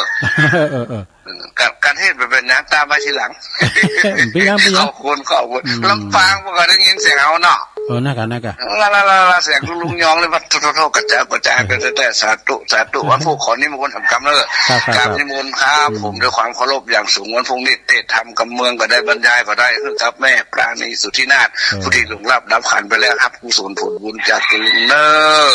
แต่ก็สุทธินาถสาธุแต่กรรมก่อนนี่เขาไปแอวหาเปิ้นโดผมกองหานั่นหลวงพ่อมานิดกับตุลุนี่เพิ่นให้เลยแม่ปานีอยู่ห้องยาน่ะเจ้าตรูแม่อยู่ไหนแม่ท่านตะเตาแม่โบผันมาแล้วลูกแต่เจ้าเท่านั้นน่ะตี3แล้วนะนะอันนี้ผมโทรมาเพิ่นก็เราควันฮะผมโทรมาเพิ่นก็เราควันติ๊กอ่ะสำตับเต้ามาแล้วหาว่าบ่ตื่นจักแท้ลูกหลานนี่แล้วได้ฟังคำอยู่ได้ไว้ค่ะอยู่ดีละนะจะพิสายสุดท้ายแล้วนั่นเด้อน่ะขอบคุณแม่เด้อแม่บ่พันเด้อกับว่าสายเจ้าโอ้ดีละโทรมาแล้วก็ดีละนะโอ้บุญมาอยู่สายสุดท้ายแต่เจริญปอนไว้สาเจ้าตรงมาอยู่ทางใดแม่อยู่ปะบงเวียงเจ้าฟังพระสวัสดิ์อุดมเจ้าแม่สุมาลีฟองแก้วเจ้าแม่สุมาลีแม่สุมาลีฟองแก้วตัวลุงฟองแก้วไหนยันตีละเจ้าฟังตุลุงป่าบงเวงเนาะตุลุงสุวรรณนะเจ้าดีกันป่าบงเวงฟังยี่เป็นเพียงไปยี่รักไปแล้วนี่เป็นเพลงไปหรอไปยังมันสุดท้ายไปเลยเนาะตัวลุงก็ขอโทนสายโอ้ได้ซาว8สายกันเด้อโอเคขอบคุณขอบคุณสัตตุแม่น่ะ2 3ปากันแม่น่ะขอโทนสายก่อนเจริญปอนขอวางสายก่อนเนาะแม่สายพินกัลยาสายแหลกจังสอบประจำคืนสีขาวฮอนเนอร์แม่สายพินไปลืมเนี่ยไปปล่อยโหลงนาดอยนาแก้วไปเนี่ยไปโซกันแม่สมผัดแม่ย่อยสันสายสามเณรเอาลักปัญโยนันสายบุญประมาหือกำลังใจตัวลุงมาสรุปธรรมโดยน้องเบี้ยวนักร้องเนี่ยน้องเบี้ยวก็จะไปวันจะร้องนะแม่น้อมตาจ่างเวียงน้องหล่องแม่หลวงปัญญาจากตาโจกเด้อหลวงพ่อกฤษปางโมอุทยานจากเชียงดาวขอบคุณไวสานะครับแม่ไข่แก้ววงคำโบกก็หาเด้อแม่ไข่แก้วตัวแทนพี่น้องโบกก็หาแม่สีทอนหนองบัวชัยปราการนี่ยายพรร้องวัวแดงวันที่20เพิ่นจะมีการหล่อพระเจ้าเปิดโลกเนอะที่วัดร้องวัวแดงสันกำแพงเชียงใหม่หลวงปู่เพิ่นจะหล่อพระเจ้าเนอะไปจอยกันเนอะวันที่20นะแม่เหลวขวงเป้าหมู่11เด้อเพิ่นฟังกันหลายดูอุ้ยอินแม่สาบเสมิงตัวแทนพี่น้องเสมิงก็มีคนเดียวเด้อนะอุ้ยอินเนี่ยเพิ่นโทรมานะเป็นตัวแทนแท้ๆอันนี้นะแม่สุแก้วศรีลาพรจากสาลิติเนอะตัวแทนแล้วก็แม่คำปันเหล่าสันปิ้งนี่หลายปิ้งนี่นะแม่เม็ดเสาหินฝางแม่เม็ดก็โทรมาแล้วก็แม่สวรักษ์ชัยปราการนี่ตัวแทนแล้วก็มีแม่จันหอมพี่น้องปาดตึ้งออนไตสังกำแพงเนาะปาดตึ้งแม่จันหอมแม่จันโสมานีจากหลังกัดแม่สาวนะคนอารมณ์ดีแม่ปอบุญตันนะป่าไล่จากกิริสัมยอดปอบุญศรีสางเล็งพอสมาแม่บุญศรีสางเล็งอันปุ่นเนอตุนพึ่งน้องหล่องแล้วก็หลวงพ่อมานิษฐาวโรสำนักสงฆ์หอมบุญเนี่ยเปิดก็มาสรุปธรรมตัวแล้วก็ปนั้นประเสริฐหน้าแดงเนอะหน้าแดงหน้าน้อยจากจังหวัดนานพี่น้องบ้านไกลแม่ตาในตัวแทนพี่น้องแก่ห่มลำปางแม่ฟองเขารับลูกหลานนี่แล้วก็ปอบุญมีนะบัวบุตรนี่เปิ้นอยู่จำบอนต้นธงชัยลำปางโอ้อันนี้สายใหม่เด้อฟังบุญญาว่านผู้โทรมาได้ปอเด้อแม่ชีกันธนีเวียงป่าเป้าเจริญปอนเริ่มหลวงพ่อมานิษฐาวโรรอบ2ขอนิมนต์ตุลุงเตทำเมืองอย่างก็ได้เถอะเอาจะเอาทิศไปหาแม่สุปราณแม่ปราณีสุทธิน่านนะ เดี๋ยวบุดจะสอหาถ้ำก่อนเนาะสอหาถ้ำก่อนแล้วก็มีแม่บัวผันถ้ำตับเต้าพี่น้องถ้ำตับเต้าตัวแทนชัยปราการเด้อ28เบอร์ที่28สุดท้ายแม่สุมาลีฟองแก้วอยู่ป่าบงเวง28สายด้วยกันเด้อสถานเด้อขอบคุณกูเสงกูสายเด้อผู้ก็มาปะกันแถมเนาะเดี๋ยวไปหมุนคืนไปนะเดี๋ยวฟังท่านพระครูอภิวัฒนวิกรมต่อไปเลยเนาะก่อนวันนี้ก็เป็นสถาวันคำเนี่ยฟังกันไปแม่เขาอีปอเขาเนี่ยไปไหนก็ฟังเนี่ยเด้อหมุนคืนมาฟังนี่ตลอดเนาะตุลุงนำรายการจากลาสถาไปก่อนขอบคุณกูคืนเนอะสถานีกูคืนแล้วก็สถาทุกท่านทุกคนโดยผู้มาปักกันหมายโจดีมีใจเหมือนกันจุคนจุดตันจัตตาโรธรรมาวัฏันติอายุวันโนสุขัง